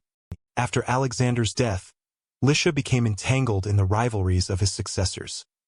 For nearly 2 centuries, Lycia oscillated between competing Hellenistic kingdoms seeking maritime supremacy. The early Hellenistic period placed Lycia at the center of a geopolitical contest between the Ptolemaic and Seleucid kingdoms. Following Alexander's death, both dynasties sought to control the southern Anatolian coast, recognizing its strategic value for naval logistics and the movement of troops between the Aegean and the Levant. Lycia, with its fortified ports and difficult inland terrain, became an important frontier region rather than a fully integrated interior province. The region's shifting alignment over these centuries reflects the broader instability of the Diadochi world, where local loyalties were negotiated through diplomacy, force, and the changing needs of external powers. The Ptolemaic kingdom first established influence in Lycia in the late 4th and early 3rd centuries BCE. Evidence from inscriptions and numismatic finds indicates that Ptolemaic garrisons were stationed in key coastal cities such as Telmessos and Patara. These placements served to protect Egyptian interests in the Aegean and to maintain supply routes critical for military operations. The Ptolemies relied on a combination of military presence and negotiated alliances with local elites, allowing existing Lycian civic structures to continue functioning under the umbrella of Egyptian authority. As in other parts of their territories, the Ptolemies favored indirect rule, maintaining stability through cooperation rather than complete administrative overhaul. In the mid-3rd century BCE, Seleucid kings launched campaigns aimed at reasserting control over southwestern Anatolia. Their efforts produced intermittent periods of Seleucid presence in Lycia, marked by changes in coinage and temporary realignment of urban authorities. Some cities issued bronze and silver coins bearing the imagery and titulature of Seleucid rulers, suggesting formal recognition of their sovereignty. However, the mountainous geography and strong local identities limited the depth of Seleucid control. Their authority remained concentrated in coastal centers where garrisons could be easily supplied, while inland settlements often retained considerable autonomy. Throughout these oscillations, the spread of Hellenistic administrative and cultural practices continued. One significant development was the establishment of Koine Greek as the dominant written language for official purposes. While the Lycian language persisted in certain contexts until the early 2nd century BCE, most public inscriptions gradually shifted toward Greek. This linguistic transition reflects both the administrative needs of the Hellenistic kingdoms and broader cultural integration across the eastern Mediterranean. It also signals the increasing participation of Lycian elites in the political and economic networks of the Hellenistic world. Urban planning provides another indication of changing priorities. Excavations at Xanthos, Tlos, and other centers reveal the introduction of Hellenistic architectural forms, including agoras, orthogonal street layouts, and expanded public spaces. These developments did not replace earlier Lycian traditions but existed alongside them. Rock-cut tombs and local burial practices continued, while civic architecture incorporated Greek elements without abandoning indigenous forms. The result was a layered urban landscape reflecting both continuity and adaptation. This blending illustrates the selective nature of Hellenization in Lycia, shaped as much by local choices as by external influence. Governance underwent comparable adjustments. While the Lycian League had not yet re-emerged in its classical form, patterns of intercity cooperation persisted. Some inscriptions point to coordinated public works and regional agreements undertaken during periods of relative stability.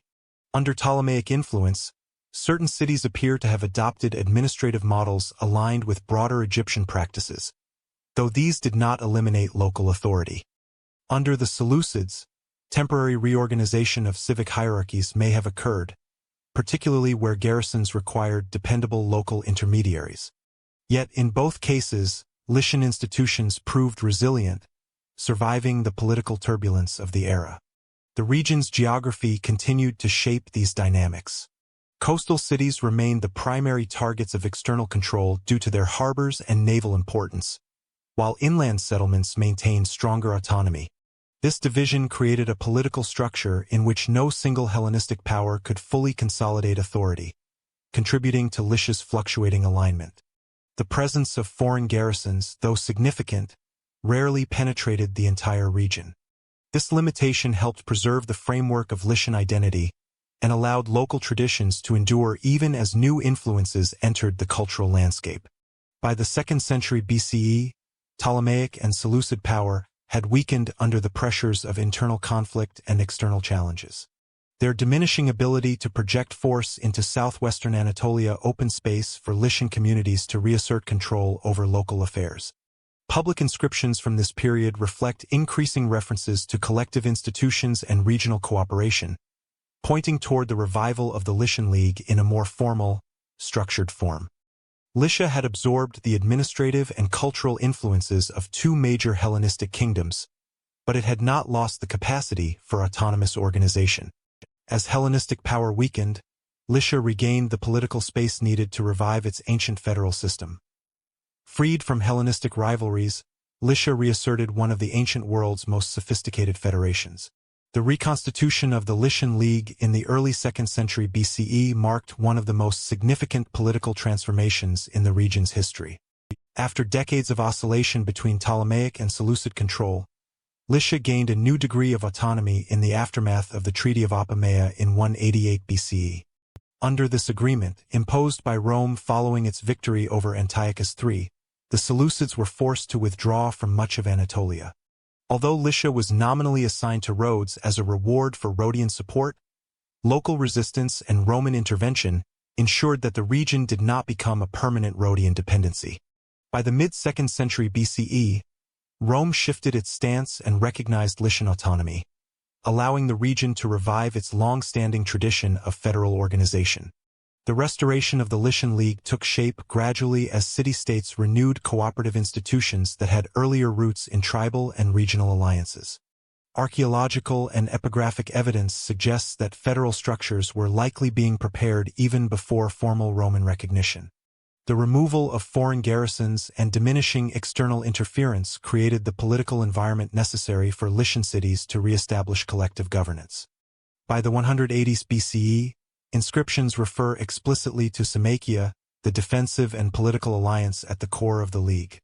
This renewed federation aimed to preserve regional stability, coordinate public policy, and ensure equitable representation among its member cities. Ancient authors, notably Polybius, offer valuable insights into the League's organization. Writing in the mid-2nd century BCE, Polybius praised the Lycian League for its proportional voting system, which assigned voting power according to the size and status of individual cities. The largest cities, such as Xanthos, Patara, Pinera, and Tlos, held 3 votes each, while medium-sized cities held 2 votes and smaller ones held 1. This system balanced influence without allowing any single city to dominate the federation. Polybius regarded the League as a model of federal governance, citing its capacity to create unity without erasing local autonomy. His assessment underscores the sophistication with which the Lycians implemented collective decision-making. The League's executive and judicial institutions further strengthened its cohesion. Evidence suggests that a designated capital, often identified as Xanthos in earlier phases and later as Patara, served as the central meeting site for the assembly. Federal officials, including a leading magistrate known as the Lyciarch, managed the League's operations. Inscriptions indicate that the Lyciarch coordinated military mobilization, diplomatic representation, and financial administration. These responsibilities required effective communication among member cities and a shared commitment to federal norms. Judicial cooperation also formed a crucial component of the League's structure, with intercity disputes adjudicated through shared legal frameworks that limited unilateral actions and minimized conflict. Despite the adoption of Greek as the principal administrative language, the League maintained distinctive cultural practices that reinforced a shared regional identity. Funeral inscriptions, local cults, and traditional architectural forms continued to define civic space in Lycian cities. This cultural continuity helped ensure that federal cooperation was grounded in long-standing communal ties. The League did not emerge as an artificial creation of Roman diplomacy. Rather, it reactivated mechanisms of solidarity that had deep historical roots. The political stability achieved through federal governance allowed Lycian cities, to maintain a degree of independence within a rapidly changing Mediterranean world. Roman involvement in the League's revival was characterized by indirect oversight rather than direct administration. While Rome had facilitated Lycian autonomy by reducing Rhodian authority, it did not initially impose detailed controls on local governance. Instead, Rome's primary interest lay in ensuring regional stability and securing loyalty among allied communities. The League benefited from this limited intervention, gaining space to refine its federal institutions. At the same time, Lycian leaders were aware that their autonomy depended partly on Rome's willingness to maintain a hands-off approach.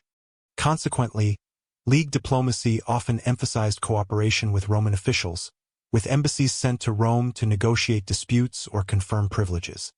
Numismatic and architectural evidence from the period further illustrates the League's consolidation. Cities issued federal coinage bearing the ethnicon Lycioi, indicating a collective identity that superseded individual civic affiliations. Public buildings and monuments constructed in this era reflect renewed investment in urban infrastructure, likely supported by federal coordination. These developments point to a prosperous phase, as cities stabilized after decades of external domination. The League's regional festivals, cult centers, and public assemblies created institutions through which Lycian identity was expressed and reaffirmed. The League's reputation among contemporary observers was notably positive. Polybius contrasted the Lycian Federation with less effective political systems elsewhere in Anatolia, emphasizing its capacity for internal coordination and balanced representation. His commentary demonstrates that the League was not merely functional but served as a recognized example of successful federalism in the Hellenistic world. For modern historians, the League provides an important case study in how small states adapted to the pressures of large empires through collective governance. Yet the League's success occurred within a geopolitical environment increasingly dominated by Roman power. The Federation's internal stability depended on Rome's continued willingness to support autonomy and restrain intervention by neighboring powers. As Rome expanded its influence across the eastern Mediterranean, relationships between local federations and imperial authority became more complex. Lycia's leaders, aware of these shifts, sought to maintain favorable relations with Roman magistrates and often aligned their policies with Roman expectations. The League's stability, however, would soon be challenged by the expanding influence of Rome. Although declared free, Lycia increasingly operated within Rome's expanding sphere of influence. When the Roman Senate declared Lycia free and autonomous in 168 BCE, the announcement carried both symbolic weight and practical ambiguity. Official freedom meant that Lycia was not incorporated directly into a Roman province, and its League institutions were recognized as legitimate governing bodies. However, Roman political expectations were unmistakable. Autonomy required alignment with Roman strategic interests in the eastern Mediterranean. The Senate's decision occurred in the aftermath of Rome's victory over Macedon and reflected a broader Roman strategy of creating buffer states whose loyalty could help stabilize the region without requiring immediate administrative integration. Interactions between Lycia and Roman officials intensified during the decades that followed. Governors stationed in the nearby province of Asia regularly corresponded with Lycian representatives, particularly concerning disputes among member cities or issues of regional security. Polybius, writing in the mid-2nd century BCE, records several diplomatic missions by Lycian envoys to Rome. These embassies typically sought clarification of privileges, support in conflicts with neighboring powers, or adjudication of internal disagreements. The frequency of these missions indicates that while Lycia operated with a considerable degree of independence, its political arena increasingly intersected with Roman oversight. Rome expected federated entities like the Lycian League to uphold stability, facilitate secure trade routes, and avoid actions that could complicate Roman diplomacy. Archaeological evidence supports the view that Roman influence grew gradually but steadily in the region during this period. Coinage provides one of the clearest indicators. While Lycians continued to mint federal coins bearing the ethnicon Lycioi, stylistic features began to incorporate elements characteristic of Roman monetary iconography. Such adaptations did not represent a loss of sovereignty but reflected economic pragmatism, as Lycia increasingly participated in Mediterranean networks dominated by Roman currency and trade standards. Inscriptions from Xanthos, Patara, and Olympos reference Roman officials by name, often acknowledging their support for local projects or legal decisions. These inscriptions reveal the integration of Roman patronage into Lycian civic life, illustrating the ways local elites navigated their relationship with a powerful external authority. Infrastructure improvements further demonstrate early Roman impact. Roads connecting coastal cities with inland settlements appear to have been upgraded during the 2nd and 1st centuries BCE, likely to accommodate increased commercial traffic linked to Roman mercantile interests. Archaeologists have identified construction phases in harbors such as Patara, showing enhancements that supported larger vessels and more regular shipping schedules. While these developments benefited Lycian commerce, they also aligned with Roman strategic needs. Secure maritime routes were essential for the movement of goods, intelligence, and occasionally troops. Thus, improvements in Lycian infrastructure served both local economic priorities and broader Roman logistical goals. Political autonomy within the Lycian League was not uniform across all member cities. Larger urban centers such as Xanthos, Tlos, and Myra exercised significant influence in federal assemblies, leveraging their economic and demographic advantages. However, Roman mediation increasingly shaped federal outcomes. When disputes arose over boundary issues, voting rights, or the leadership of the League, local factions often appealed to Roman magistrates for arbitration. Such appeals implicitly acknowledged Rome as an authoritative presence whose decisions could override or reinforce local political processes. This pattern mirrored governance dynamics in other autonomous regions of the Eastern Mediterranean, including Rhodes and Pergamon, where Rome functioned as the ultimate guarantor of stability. An important dimension of Lycian domestic politics during this period was the emergence of individuals and families who cultivated direct relationships with Roman patrons. These connections provided local elites with access to prestige, protection, and economic opportunities. In return, Rome gained reliable interlocutors who could facilitate communication and ensure compliance with Roman expectations. Inscriptions indicate that some Lycian officials dedicated monuments in honor of Roman generals or governors, acknowledging their support.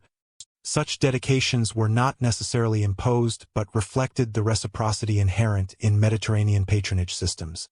They also reveal how local agency adapted to the realities of Roman power. Despite these indicators of Roman involvement, the Lycian League retained substantial authority over internal affairs. The League continued to administer legal matters, regulate agricultural production, manage regional defense, and oversee the distribution of federal offices. Federal assemblies convened regularly, and the position of Lysiarch remained central to political administration. The preservation of these institutions shows that Rome did not initially intend to dismantle local governance. Instead, Roman strategy relied on leveraging existing systems to maintain order, intervening only when necessary to ensure outcomes aligned with Roman interests. The economic relationship between Rome and Lycia also evolved during this period. Lycia's position along prominent maritime routes made it an important node for trade between the Aegean, Eastern Mediterranean, and inland Anatolia. Agricultural products, such as timber, wine, olives, and regional craft goods, found expanding markets due to increased Roman demand. In turn, Roman merchants introduced new goods and economic practices into Lycia, contributing to a gradual restructuring of local markets. These developments did not replace traditional economic patterns but integrated them into a wider commercial landscape shaped by Roman influence. Culturally, Lycia entered a phase of intensified Hellenization, partly encouraged by Roman elites who favored Greek civic and artistic norms. Public architecture increasingly employed Hellenistic Roman styles, particularly in theater construction, agora design, and monument building. Koine Greek solidified as the administrative language, though local cultural elements persisted, especially in religious practices and regional iconography. This fusion of traditions reveals how Lycia maintained a distinct identity while participating in a broader Greco-Roman cultural system. By the late 2nd and early 1st centuries BCE, the limits of Lycian autonomy were increasingly visible. Though still nominally free, the League operated within a geopolitical framework dominated by Rome. Internal disputes, external pressures, and economic dependencies meant that Lycia's freedom was conditional, shaped by Roman strategic calculations and mediated through local elites who balanced traditional authority with new forms of influence. This delicate balance began to strain as internal conflicts emerged within the League. The 1st century BCE marked one of the most turbulent eras in Lycian history, defined by internal violence, heavy political factionalism, and repeated Roman involvement. Although the Lycian League had long been admired for its stability and constitutional sophistication, its member cities increasingly struggled to balance civic autonomy with collective responsibility. Civil strife erupted in several centers, most notably Xanthos, where rival factions competed for dominance, foreign alliances, and control over trade routes. These conflicts coincided with Rome's deepening entanglements in the eastern Mediterranean during the Mithridatic Wars and the campaigns of Pompey the Great. Patara, with its strategically critical harbor, became a flashpoint. As pirates and rebel leaders used the port as a base, Rome viewed Lycian instability as both a threat to maritime security and an impediment to its growing administrative order. Ancient authors such as Cassius Dio and Appian describe punitive Roman campaigns launched in response to these disturbances, culminating in direct Roman arbitration over league disputes and harsh reprisals against cities that resisted Roman authority. By the late 1st century BCE, Lycian appeals for Roman assistance, combined with Roman frustration at continued civil breakdown, shifted the region from a notionally autonomous ally to a closely supervised client territory. The era illustrates how internal political fragmentation provided Rome with both the justification and the opportunity to expand its administrative reach, setting the stage for Lycia's eventual annexation under Claudius. Internal conflicts provided Rome with the justification to exert deeper control over Lycian affairs. Viewers gain insight into how local instability facilitated Roman annexation. These disruptions culminated in the final loss of independence. By 43 CE, Lycia's long struggle to balance autonomy with external oversight reached its final turning point.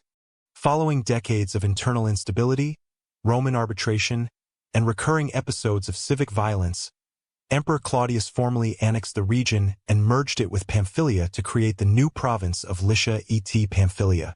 Ancient sources, including Cassius Dio, present the annexation as a corrective measure, Rome stepping in to restore order after the Lycians allegedly executed a group of Roman citizens. Whatever the immediate trigger, the broader context reveals a more systematic Roman strategy, consolidating imperial authority along the southern Anatolian coast to secure trade routes, suppress piracy, and strengthen administrative coherence. Provincialization introduced a series of structural changes that reshaped Lycian political life. Roman governors, initially praetorian and later consular rank, assumed executive authority, overseeing taxation, legal disputes, and the security of the region. Inscriptions from Patara, Xanthos, and Myra document the introduction of Roman legal norms, including the extension of imperial jurisdiction and the presence of Roman courts. New tax assessments aligned Lycia with the fiscal systems used elsewhere in the empire, ensuring regular revenue flows for military and infrastructural projects. However, incorporation did not obliterate Lycian identity. The Lycian League, although stripped of its sovereign powers, continued to function in a symbolic and administrative capacity. It retained limited roles in local governance, particularly in coordinating festivals, honoring imperial officials, and preserving certain civic traditions. The persistence of the League under Roman rule became an example of how the empire often absorbed regional institutions rather than erasing them. Culturally, provincialization accelerated ongoing trends of Romanization and Hellenization. Latin terminology began appearing in inscriptions, while Roman civic architecture, basilicas, baths, aqueducts, transformed urban landscapes. Yet local artistic styles, religious practices, and communal identities adapted rather than disappeared. The coexistence of imperial authority and regional tradition became a defining characteristic of Lycia's early Roman centuries. Overall, The annexation of 43 CE marks the moment when Lycia completed its gradual transition from an autonomous federation of cities to an integrated component of the Roman imperial system. This transformation brought new opportunities for economic development and infrastructural investment, while also redefining the boundaries of local autonomy. By the mid-1st century CE, Lycia had transitioned from regional federation to Roman province. Clear political chronology allows viewers to understand long-term patterns of Roman integration.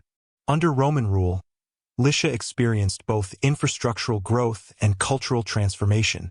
Roman administration transformed Lycian cities into fully integrated Mediterranean urban centers.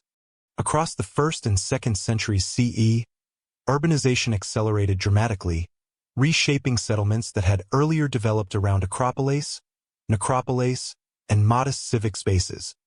Under Roman provincial governance, cities such as Xanthos, Myra, Patara, Olympos, and Tlos underwent sustained architectural investment, much of it driven by imperial officials, wealthy local benefactors, and civic councils eager to express their integration into the Roman world.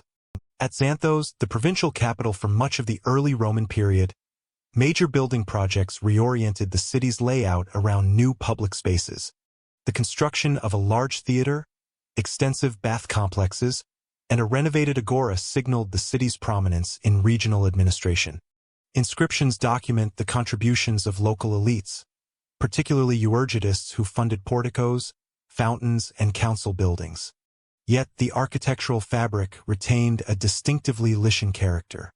Roman engineering techniques, such as concrete vaulting and standardized column orders, blended with traditional stone masonry and local decorative motifs visible in relief sculpture and civic monuments. Patara, the administrative seat of the Roman governor legatus, during parts of the imperial period, experienced equally notable growth. The city's monumental entrance arch, rebuilt Bouleuterion, and expanded harbor facilities illustrate its role as a political and logistical hub. Newly constructed granaries and warehouses linked Patara to Rome's grain supply and military provisioning networks, promoting economic expansion. The large theater, modified during the 2nd century CE, demonstrates the application of Roman architectural principles while preserving earlier Hellenistic foundations, a feature common across Lycian cities as older civic centers were repurposed rather than replaced. Myra, which would rise to prominence in late antiquity, saw early phases of urban expansion during the High Empire.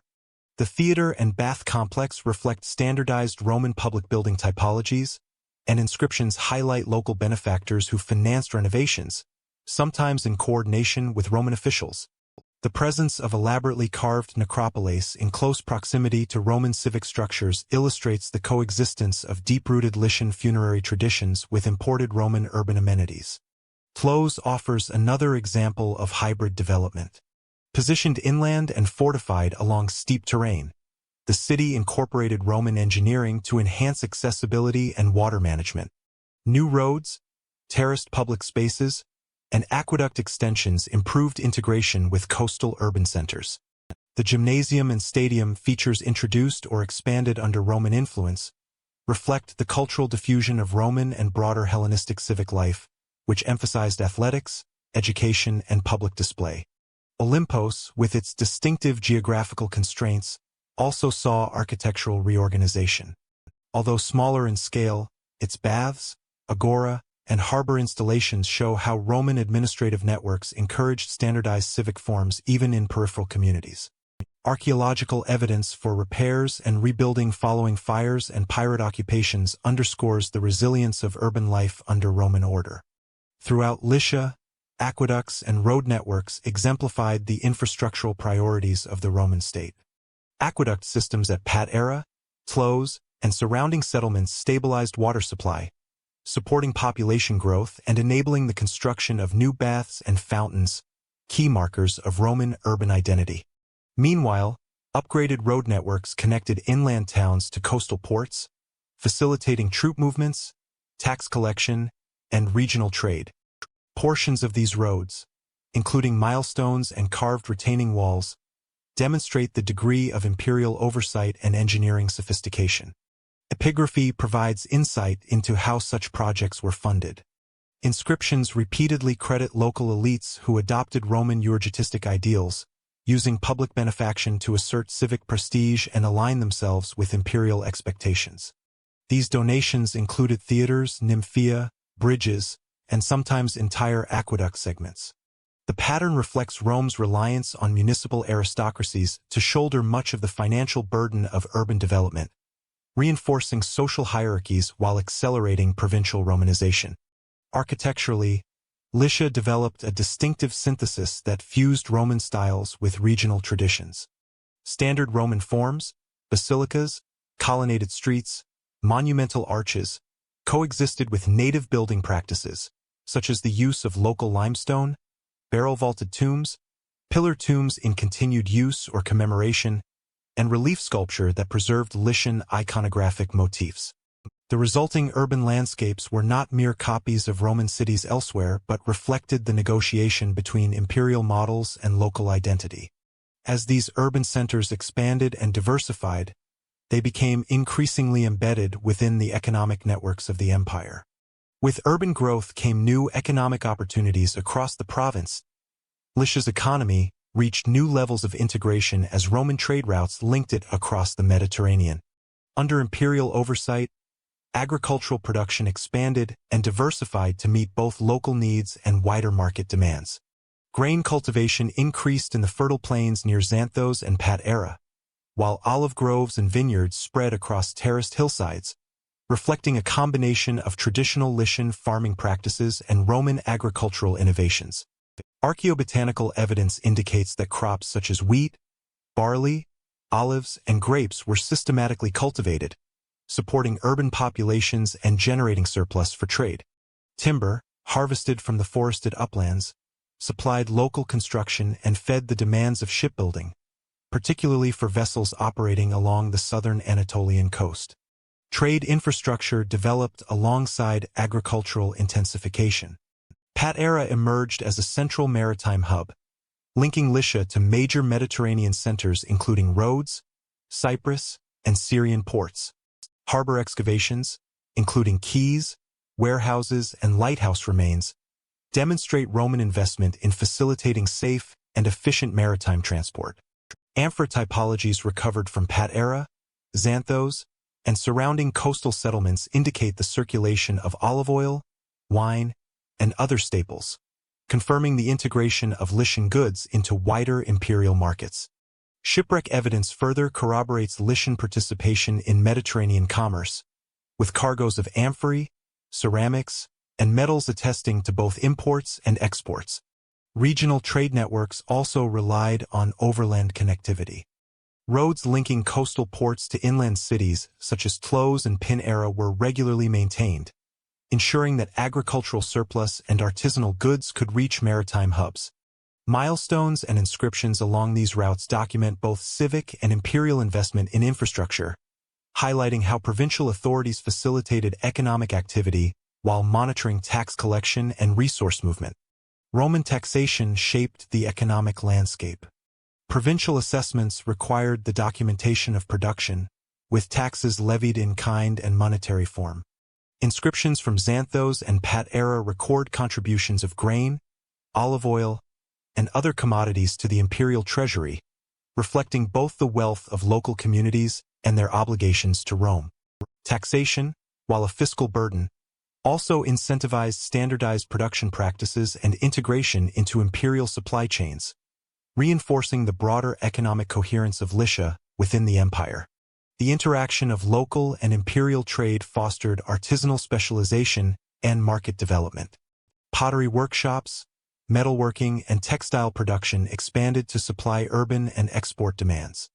Amphora workshops, in particular, multiplied along coastal cities, producing containers for olive oil and wine destined for distant markets. These industries not only contributed to regional prosperity but also integrated Lycian craft traditions with wider Mediterranean technological and stylistic trends. Economic integration had cultural implications as well. Markets became venues for social exchange, and the presence of imported goods introduced new culinary, stylistic, and ritual practices. Inscriptions referencing trade guilds and merchant associations illustrate the organization of commercial life and the participation of local elites in regulating and promoting economic activity. Coins minted in Lycian cities display iconography representing both local identity and imperial authority, signaling the intertwined nature of economic and political systems. By connecting agricultural production, overland infrastructure, and maritime commerce, Lycia developed a robust provincial economy. This integration facilitated wealth accumulation, urban expansion, and civic investment, while also embedding the region within the broader Mediterranean network of Roman trade. The province's prosperity depended on balancing local production with imperial demands, illustrating how economic strategies reinforced political stability. This economic vitality supported a diverse and evolving cultural landscape. Despite Roman influence, Lycian religious traditions remained active, reshaped but not erased. Across the province, local cults maintained continuity while adapting to the broader religious landscape of the Roman Empire. Central among these was the cult of Leto and her children, Apollo and Artemis, which held particular prominence at the Lycian sanctuary near Xanthos. Archaeological excavations at the site reveal temple complexes, altars, and reliefs demonstrating a continuity of ritual practice from the Hellenistic period into the Roman era. Inscriptions document priesthoods, dedications, and festival activities, illustrating that local religious elites continued to organize communal worship under imperial oversight. The integration of Roman religious structures complemented, rather than supplanted, native practices. Imperial cults were introduced in urban centers, with inscriptions in Patara and Xanthos commemorating dedications to the emperor and his family. These dedications often coexisted alongside traditional Lycian temples, reflecting a strategy of religious syncretism. Priests and civic authorities adapted ceremonies to accommodate Roman expectations, while preserving the centrality of local deities in communal life. In some cases, temples were expanded or renovated with Roman architectural features, including column orders, vaulted spaces, and stone-paved altars, blending stylistic conventions without erasing traditional iconography. Regional and rural religious life similarly reflected continuity under adaptation. Smaller sanctuaries, rock-cut shrines, and votive offerings demonstrate persistent local devotion. Inscriptions indicate that rituals continued to emphasize agricultural fertility, maritime protection, and community cohesion. Offerings of ceramics, small statuettes, and inscribed dedications show how private worship complemented public cult activities, suggesting a multi-layered religious landscape that accommodated both imperial and local priorities. The Lycian sanctuary offers particular insight into Lycian Roman religious syncretism. Archaeological stratigraphy indicates that renovations occurred under Roman patronage, including paved processional ways, stone altars, and monumentalized facades. Sculptural reliefs blend Lycian motifs with Roman artistic conventions, while epigraphic evidence records priestly titles combining indigenous and Roman forms. Festivals celebrated at the site continued traditional timing and ritual elements, but also incorporated honors for imperial figures, demonstrating a negotiated adaptation that reinforced both civic identity and loyalty to Rome. Urban centers similarly reflected this blend of continuity and innovation. Temples in Xanthos, Patara, and Myra frequently combined traditional Lycian cult statues with dedications to Greek and Roman gods, illustrating overlapping religious spheres. Public inscriptions regularly honor the emperor alongside Leto, Apollo, or other local deities, signaling the coexistence of political allegiance and spiritual tradition. Civic rituals, including processions, sacrificial offerings, and votive ceremonies, were maintained as markers of social cohesion and regional identity. Priesthoods and religious offices retained both administrative and social significance. Epigraphic evidence shows that priestly families held recurring roles, often coordinating temple finances, festival logistics, and legal responsibilities tied to sacred spaces. Inscriptions identify individuals by lineage, city affiliation, and title, underscoring the continuing integration of religious, civic, and familial authority.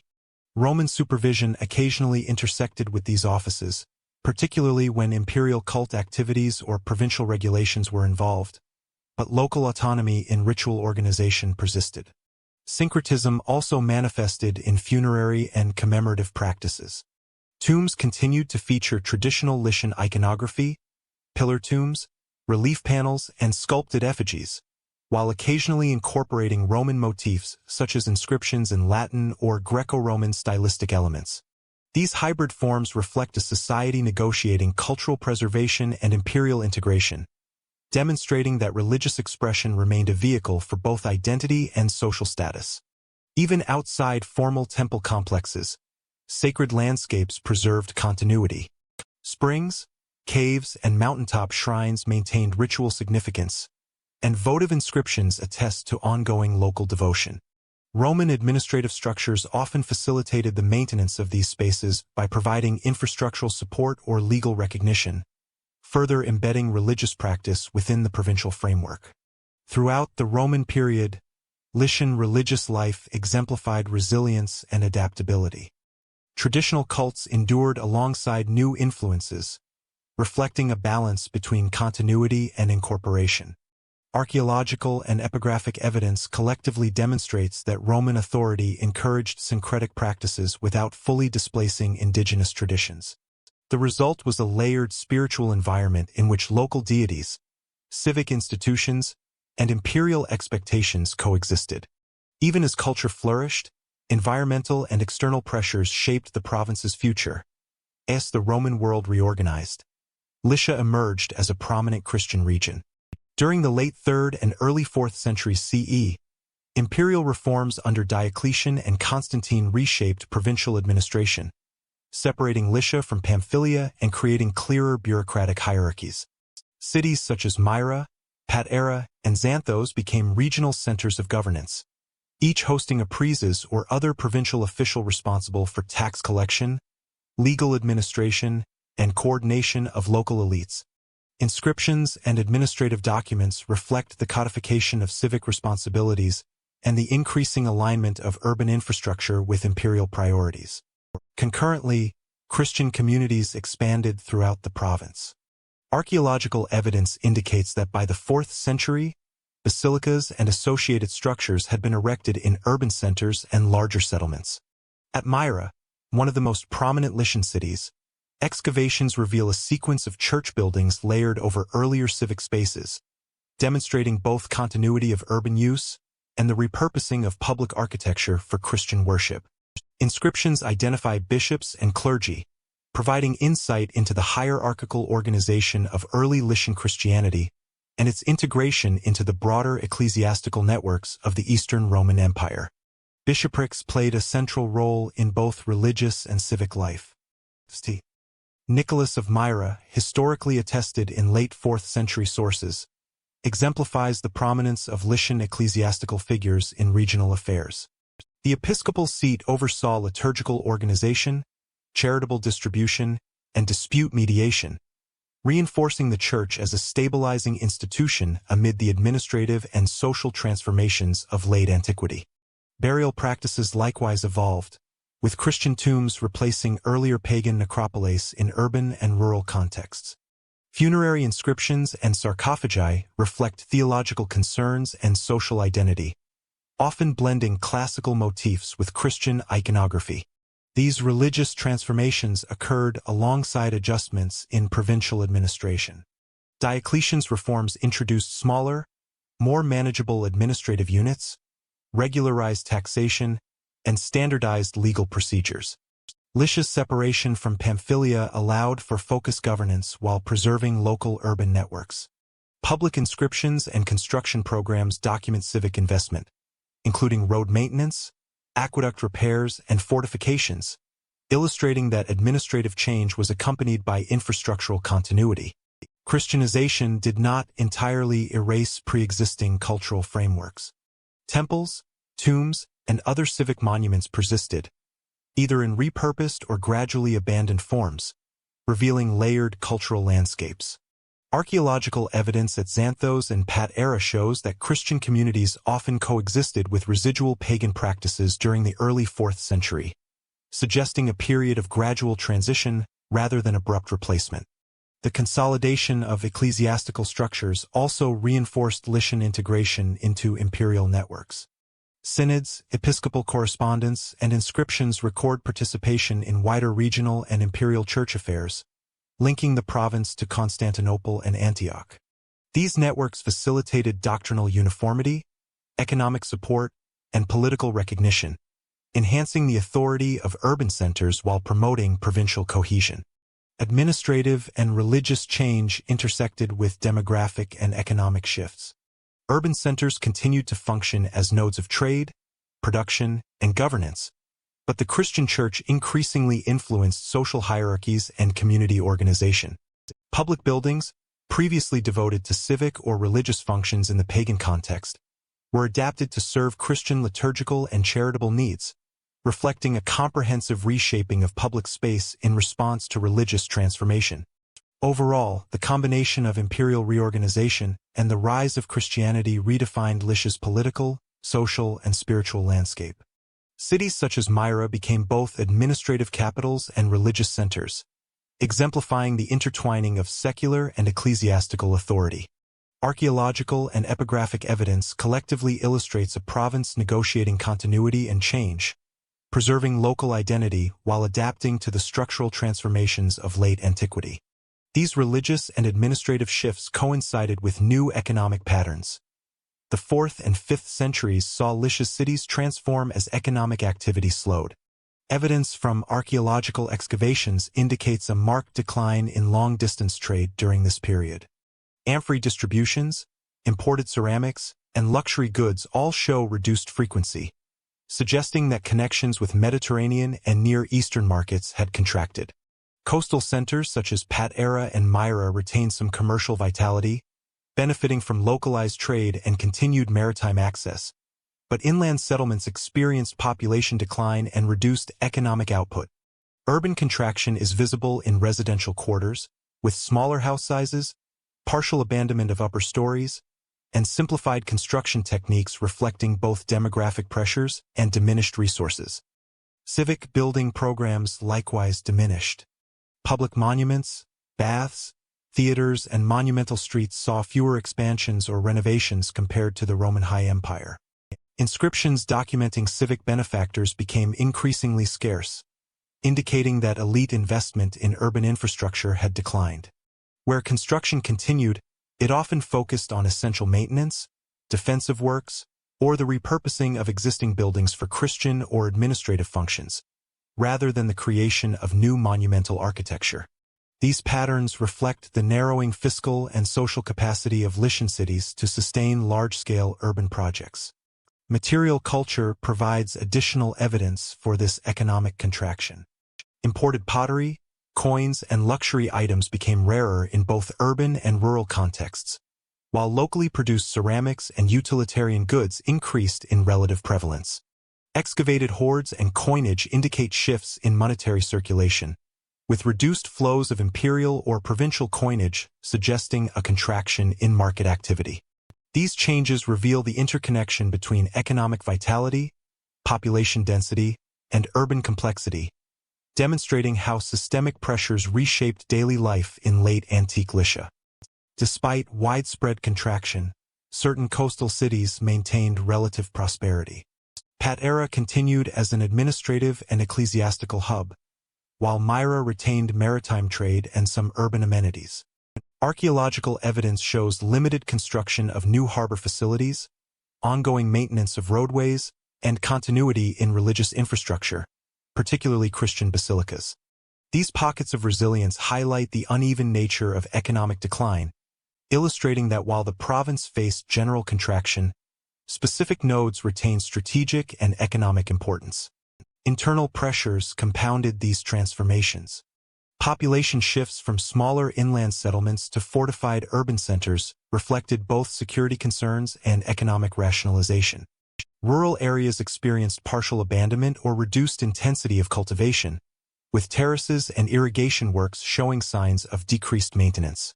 The demographic and economic reorganization altered social networks, as communities concentrated in fewer urban locales and reliance on local markets increased. This process underscores the connection between economic activity, settlement patterns, and social cohesion in late antique Lycia. By the end of the 5th century, Lycia's urban landscape had changed substantially. Large parts of the province exhibited reduced material wealth, smaller populations, and a focus on survival rather than expansion.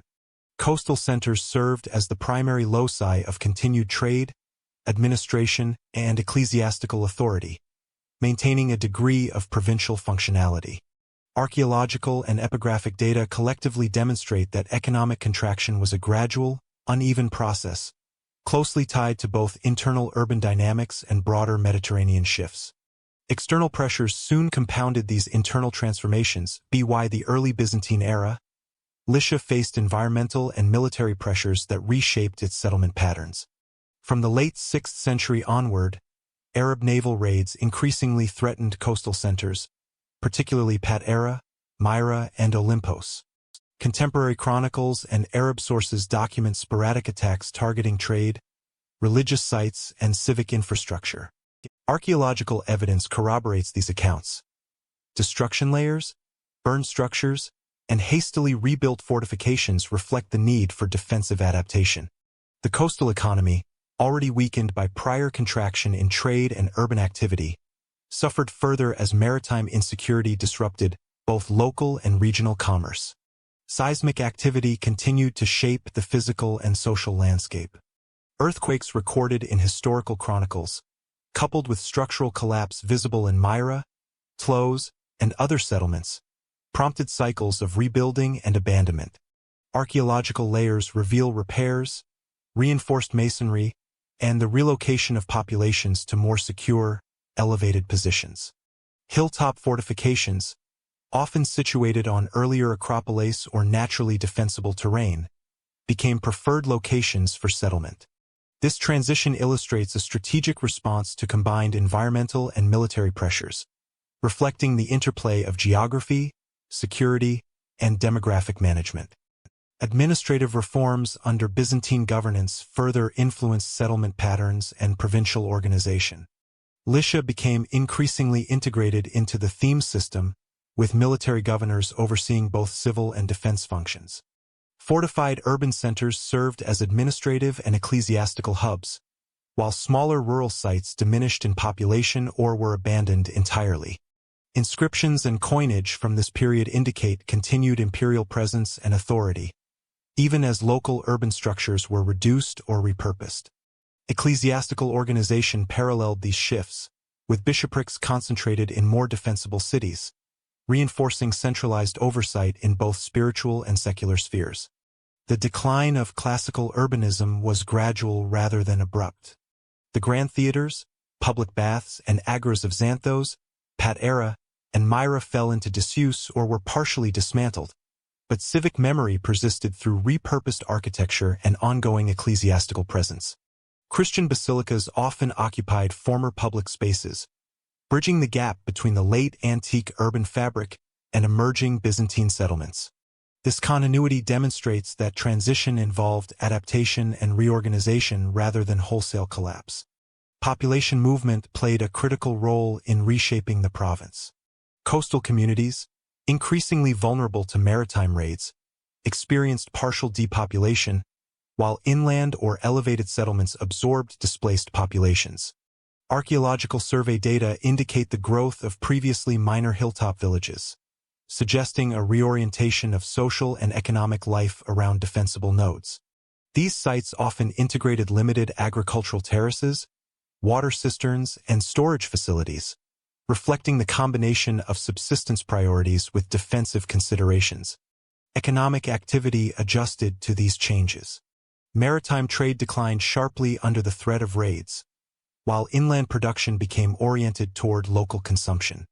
Evidence from pottery assemblages, storage installations, and coin circulation indicates a contraction in commercial complexity, paralleling demographic shifts.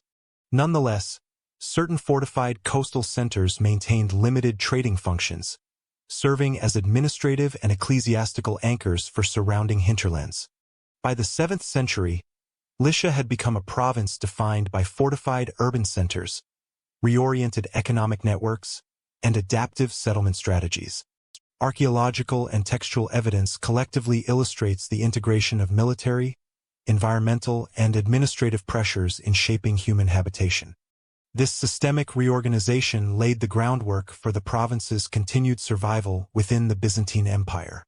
Byzantine governance set the stage for Lycia's medieval transformations. In the medieval era, Lycia's landscape shifted from urban centers to fortified rural communities. Following the transformations of late antiquity, the province witnessed the gradual abandonment of many classical urban sites, as seismic activity, economic contraction, and security concerns encouraged relocation to defensible hilltops. Archaeological surveys document the proliferation of small fortresses and fortified settlements throughout the mountainous interior, often reusing or adapting earlier acropolis. These sites typically combined residential, military, and ecclesiastical functions, reflecting a multifunctional approach to survival in a period of instability. Monastic and ecclesiastical communities played a central role in sustaining population and social cohesion. Early Byzantine monasteries and churches, often located within or adjacent to fortified sites, became centers of religious practice, education, and limited economic activity. Inscriptions and architectural remains from sites such as Phoenix and Myra demonstrate the integration of spiritual life with practical defensive needs, including protective walls, cisterns, and storage spaces. These communities often maintained continuity with pre-existing Christian traditions, preserving liturgical practices and administrative networks despite the broader contraction of civic structures.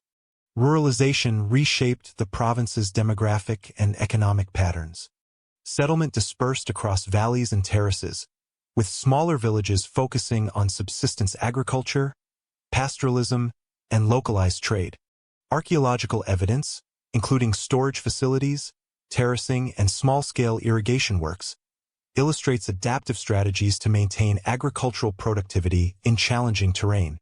Road networks connecting former urban centers were partially maintained, but overland trade diminished, emphasizing local self-sufficiency and resilience. The cumulative effect of fortification, monastic influence, and rural settlement created a landscape markedly different from Roman Lycia. Urban centers like Xanthos and Patara persisted in reduced capacity, often serving primarily administrative or ecclesiastical functions, while inland communities adapted to environmental, military, and political pressures. This structural evolution reflects a deliberate reorganization of settlement to balance security, economy, and social continuity. This ruralized landscape later encountered new powers arriving from the east. Seljuk expansion brought new political dynamics to Lycia's coastal settlements. Beginning in the late 11th century, Seljuk incursions and subsequent control over parts of southwestern Anatolia introduced new administrative and military structures to the region. While interior hilltop communities remained largely autonomous, coastal cities such as Phoenix, Kumluca, and Kas experienced greater exposure to Seljuk authority, often paying tribute or acknowledging nominal suzerainty. Architectural evidence, including fortifications and reworked defensive towers, reflects the Seljuk emphasis on coastal security and strategic control of maritime access points. Trade networks adapted to these new political circumstances. Archaeological findings of imported ceramics from Cyprus, the Levant, and even Egypt indicate that Lycian ports continued to engage in regional commerce, albeit under altered conditions. Amphitypes, coinage, and small-scale cargo remnants suggest the persistence of maritime exchange, supporting both local consumption and elite economic activity. Coastal settlements negotiated a balance between tribute obligations to Seljuk rulers and participation in established Mediterranean trade routes, highlighting adaptive strategies in a period of shifting political authority. Cultural and political affiliations shifted alongside these economic adjustments. Local elites integrated Seljuk administrative practices, including taxation and military obligations, into existing governance structures. Inscriptions and architectural motifs from coastal fortifications display a mixture of Lycian, Byzantine, and Seljuk elements, reflecting a hybridized material culture. Religious structures, including churches and smaller mosques introduced later, illustrate the gradual layering of Islamic influence alongside enduring Christian communities, particularly in urbanized coastal centers. The Seljuk presence also influenced patterns of settlement and fortification. Coastal cities reinforced harbor defenses to safeguard against both maritime raids and regional competition, while inland communities continued to rely on traditional hilltop strongholds. The combination of military vigilance and ongoing trade activity created a dynamic coastal network, where political subordination coexisted with economic opportunity. Maritime contacts with Cyprus and the Levant facilitated both commercial and cultural exchange, sustaining Lycia's position within the eastern Mediterranean despite broader geopolitical shifts. These dynamics paved the way for later Ottoman consolidation. By the early Ottoman period, distinctly Lycian cultural features had largely disappeared. Following the gradual expansion of Ottoman authority into southwestern Anatolia during the 14th and 15th centuries, the region was incorporated into provincial administrative structures governed from Antalya and Konya. Ottoman tax registers, or Tahrir Defterleri, document villages and towns under new nomenclature, with few surviving references to traditional Lycian place names. This administrative standardization contributed to the erasure of historical regional identities, as local elites and communities were integrated into broader imperial systems. Archaeological evidence reflects this cultural absorption. Many classical and medieval sites show limited occupation or adaptive reuse rather than continuous cultural production. Fortifications, hilltop settlements, and urban centers previously associated with Lycian governance or identity were repurposed for military or agricultural functions under Ottoman control. Excavations indicate minimal construction of new civic or monumental structures tied to local traditions, and a decline in inscriptions or iconography reflecting Lycian language, religion, or governance. The relative silence in both material and textual records underscores the extent to which distinctive Lycian cultural markers had faded. Religious and social practices similarly reflect assimilation. Christian communities persisted in some coastal towns, yet their cultural expression increasingly aligned with broader Orthodox or Ottoman frameworks. Folk traditions, oral histories, and localized rituals once indicative of Lycian heritage gradually merged into regional Anatolian patterns, leaving few distinctive elements recognizable to modern scholarship. Archaeobotanical and settlement studies suggest continuity in subsistence strategies but little evidence of locally specific administrative, artistic, or religious practices. The integration of Lycia into Ottoman administrative, military, and economic systems illustrates the final stage of a long trajectory from independent federation to provincial absorption. The loss of Lycian language, civic institutions, and material culture reflects both deliberate adaptation to imperial structures and the cumulative effects of centuries of external pressures, demographic shifts, and economic transformation. This period marks the effective cessation of Lycian cultural distinctiveness, even as the physical landscape retained traces of earlier settlement patterns and monumental achievements. The disappearance of Lycian identity raises questions about its long-term legacy. Lycia re-entered modern awareness through the notebooks and sketches of early explorers. During the late 18th and early 19th centuries, European travelers undertook expeditions along the southwestern coast of Anatolia, documenting ruins that had largely faded from local memory. Figures such as Thomas Sprat, Charles Fellows, and Edward Forbes recorded monumental tombs, city walls, and inscriptions, often combining detailed sketches with descriptive narratives. Their observations included sites like Xanthos, Tlos, Patara, and Myra, noting distinctive rock-cut tombs, pillar monuments, and remnants of classical urban layouts. These early accounts provided foundational knowledge of Lycian topography, architecture, and epigraphy, even when constrained by limited access, rudimentary mapping techniques, and uneven familiarity with local languages. The methodology of these travelers reflected both the strengths and limitations of early modern exploration. Sketches and watercolors captured the monumental scale and stylistic features of tombs and temples, offering visual evidence that complemented textual descriptions. Inscriptions were sometimes copied or transcribed, although errors and misinterpretations were frequent due to the absence of fully developed epigraphic methods. Travelogues combine geographical observations with anecdotal historical interpretations, often influenced by classical sources or contemporary assumptions about the ancient Mediterranean. Despite these limitations, the work of Fellows, Spratt, and Forbes provided the first systematic framework for identifying Lycian cultural and urban centers, laying the groundwork for future archaeological investigation. Inscriptions documented during this period, although occasionally inaccurately recorded, highlighted the linguistic uniqueness of Lycia. Early scholars noted the prevalence of the Lycian language and the distinct funerary conventions, such as pillar tombs and sarcophagi adorned with mythological motifs. Observations of settlement patterns, fortifications, and rock-cut architecture informed emerging theories about Lycian social and political organization. These pioneering surveys underscored the persistence of material culture across centuries, even as local populations had largely assimilated the classical and medieval remains into everyday landscapes. Challenges faced by early explorers also shaped the trajectory of Lycian archaeology. Difficult terrain, limited transportation, and seasonal hazards constrained access to inland sites. The absence of standardized archaeological methodology meant that many sites were recorded selectively, with emphasis on visually striking monuments rather than systematic sampling of domestic, rural, or lesser-known urban areas. Nevertheless, these exploratory efforts captured critical data that would have otherwise been lost and introduced Lycian ruins into European scholarly discourse, inspiring subsequent research and excavation. The impact of these early surveys extended beyond documentation. Travel accounts were widely disseminated through publications, maps, and lectures, generating interest in Lycia among antiquarians, philologists, and emerging archaeological societies.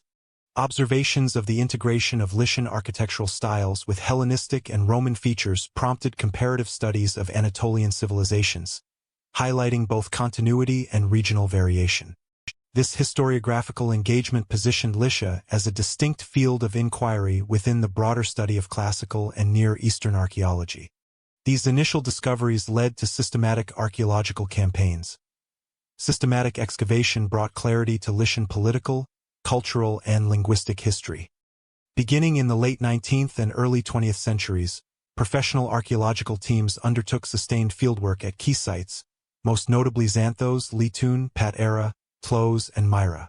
French expeditions, including those led by Georges Perrault and later Henri Metzger, focused on stratigraphic recording, architectural survey, and epigraphic documentation. Turkish archaeologists continued and expanded this work, integrating modern techniques in mapping, conservation, and context-based analysis. These efforts provided precise chronological frameworks, revealing the evolution of Lycian urbanism, settlement hierarchy, and monumental architecture. Excavations at Xanthos and the adjacent Lycian sanctuary were particularly transformative. Stratigraphic analyses uncovered layers spanning the early Iron Age through the Roman period, clarifying the continuity of settlement and the persistence of Lycian religious practices. Inscriptions discovered in situ, including dedications, funerary texts, and decrees of the Lycian League, allowed scholars to reconstruct aspects of political organization, civic life, and linguistic development. Architectural mapping documented the layout of theaters, agoras, and fortifications, illustrating the adaptation of Lycian cities to successive cultural and political influences, from Persian satrapal oversight to Hellenistic reorganization and Roman provincial administration. At Patara, excavations emphasized both civic and religious infrastructure. The monumental gate, council house, and theater were systematically recorded, revealing evidence of the Lycian League's operations and urban governance. Amphorae, coin hoards, and imported ceramics provided insight into trade networks and economic vitality, confirming that Patara functioned as a major hub throughout the classical and Roman periods. Similarly, work at Tlos and Myra elucidated the integration of monumental tomb architecture, dynastic expression, and later ecclesiastical adaptation, showing how local elites navigated successive imperial and cultural frameworks. The emphasis on inscriptions and epigraphy revolutionized understanding of Lycian society. Texts in the Lycian language, Hellenistic Greek, and Latin documented legal decrees, civic privileges, religious dedications, and dynastic claims. Epigraphic evidence clarified the structure and procedures of the Lycian League, the roles of dynasts under Persian and Hellenistic oversight, and the administrative integration under Roman and Byzantine governance.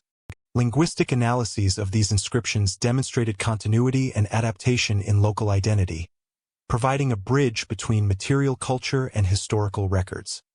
Methodological advancements, including stratigraphic excavation, photogrammetry, and GIS-based mapping, allowed for more precise reconstructions of settlement patterns and urban layouts. By correlating architectural remains with artifact assemblages, archaeologists were able to contextualize political, economic, and religious activity within chronological frameworks. This approach facilitated a nuanced understanding of how Lycian communities adapted to changing imperial authorities, environmental challenges, and internal social dynamics. These findings fundamentally reshaped scholarly understanding of Lycian civilization. Prior assumptions based primarily on classical texts or early traveler accounts were replaced by a comprehensive picture grounded in archaeological evidence. Excavation revealed the continuity of Lycian urban and rural life, the persistence of local political institutions, and the interplay between indigenous traditions and external influences. Moreover, systematic documentation enabled comparative studies with neighboring Anatolian regions, situating Lycia within the broader context of Mediterranean and Near Eastern history. The cumulative results of modern excavation highlighted Lycia's unique blend of continuity and adaptation, providing the empirical foundation for historical reconstructions and interdisciplinary scholarship. Deciphering Lycian unlocked a linguistic bridge to the people behind the monuments. The study of the Lycian language, attested in inscriptions across Xanthos, Lytun, Patara, and other sites, revealed a complex Anatolian tongue with two principal variants, Lycian A and Lycian B. Early breakthroughs depended heavily on bilingual and trilingual inscriptions, most notably the Lytun trilingual, which presented Lycian alongside Greek and Aramaic.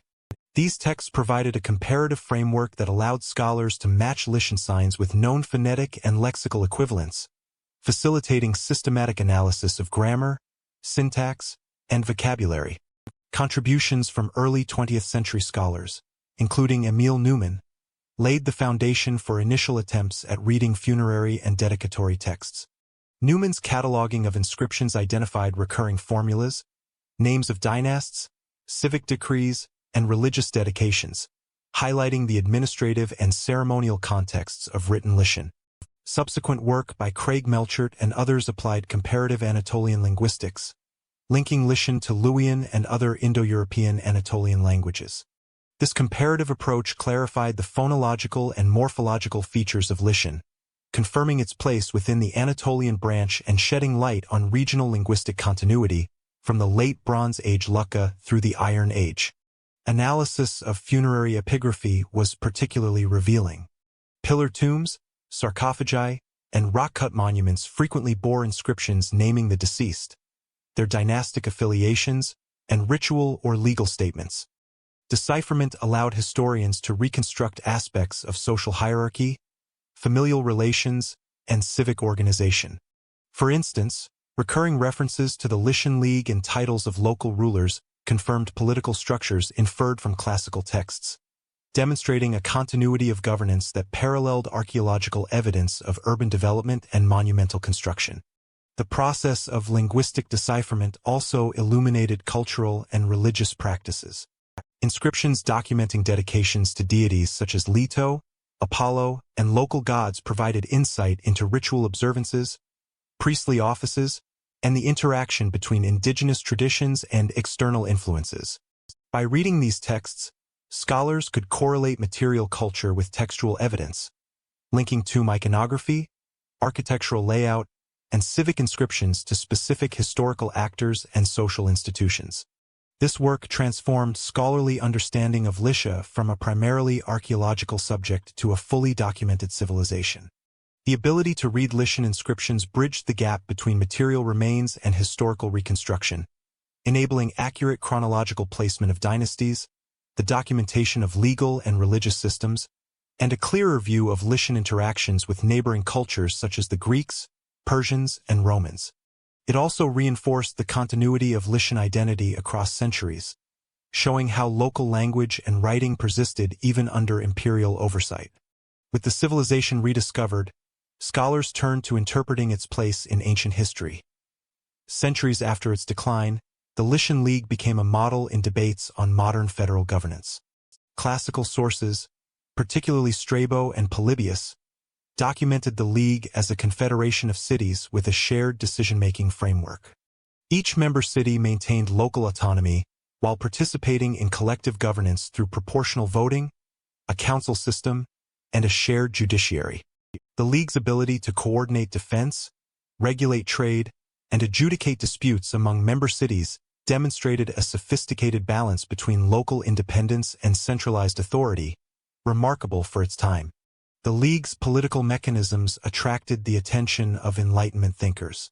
Montesquieu referenced the Lycian example in The Spirit of the Laws, noting its capacity for self-regulation and mutual accountability among constituent communities. Similarly, 18th-century European scholars highlighted the proportional representation system as an early instance of federalist principles. These observations resonated with American thinkers during the drafting of the United States Constitution, who considered the Lycian model as evidence of practical governance combining local autonomy with overarching institutional coherence. Key features of the League exemplify its innovative approach. Representation was proportional, granting larger cities a greater voice while ensuring smaller towns were not excluded. Judicial authority was centralized to resolve intercity disputes, yet local courts continued to manage internal affairs, preserving civic traditions. Voting procedures, alternating leadership, and codified responsibilities established a rhythm of governance that reduced conflict and encouraged civic engagement. Inscriptions recovered from Patara and Xanthos document the procedural language of decrees, legal titles, and official assemblies, providing empirical evidence for these practices. The influence of the Lycian League extended beyond theoretical inspiration. Comparative studies reveal that its federal mechanisms prefigured later models of municipal and regional cooperation in the Mediterranean. Its durability, spanning centuries of Persian, Hellenistic, and Roman oversight, illustrates the resilience of locally grounded institutions even under external pressures. The League's endurance underscores the potential for federated governance to balance local interests with collective obligations, offering lessons for both contemporary and historical scholarship. The Lycian example demonstrates that political innovation was not confined to major empires or classical city-states. Smaller polities could develop sophisticated frameworks capable of long-term stability. Its federal structure provided a template for negotiating autonomy, legal uniformity, and collaborative policymaking, highlighting a pragmatic approach to governance that resonated with subsequent generations. The combination of local autonomy, proportional representation, and shared judicial authority exemplifies a durable model of participatory government grounded in historical reality.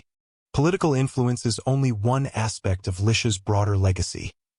The distinctive monuments of Lycia continue to shape how we understand Anatolian artistic traditions. Lycian funerary architecture, including pillar tombs, sarcophagi, and rock-cut tombs, demonstrates a synthesis of local Anatolian forms with Greek sculptural motifs and Persian decorative elements. Reliefs on tombs such as the Harpy tomb and Nereid monument at Xanthos illustrate mythological and ceremonial scenes, rendered with both Anatolian iconographic conventions and Hellenistic stylistic influences. These monuments exemplify the integration of diverse cultural currents while maintaining a distinctly Lycian identity, highlighting the region's role as a crossroads of Mediterranean artistic exchange. The material culture of Lycia extends beyond funerary architecture to civic and religious spaces.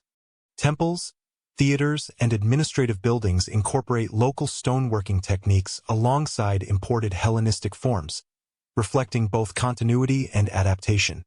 Sculptural reliefs, inscriptions, and architectural detailing provide insight into political authority, religious practice, and social hierarchy, revealing a sophisticated aesthetic vocabulary that communicated identity, prestige, and cultural literacy.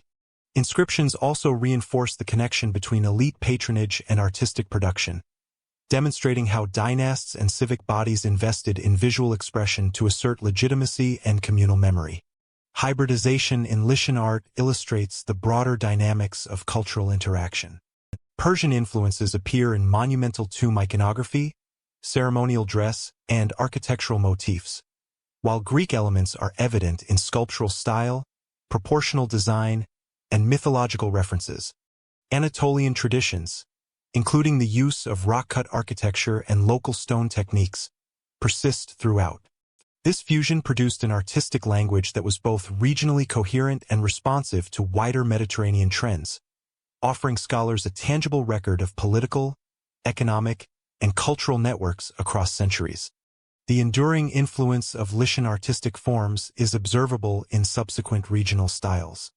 Byzantine and later Anatolian architecture often reused Lycian building techniques and repurposed tombs or reliefs as material for new constructions.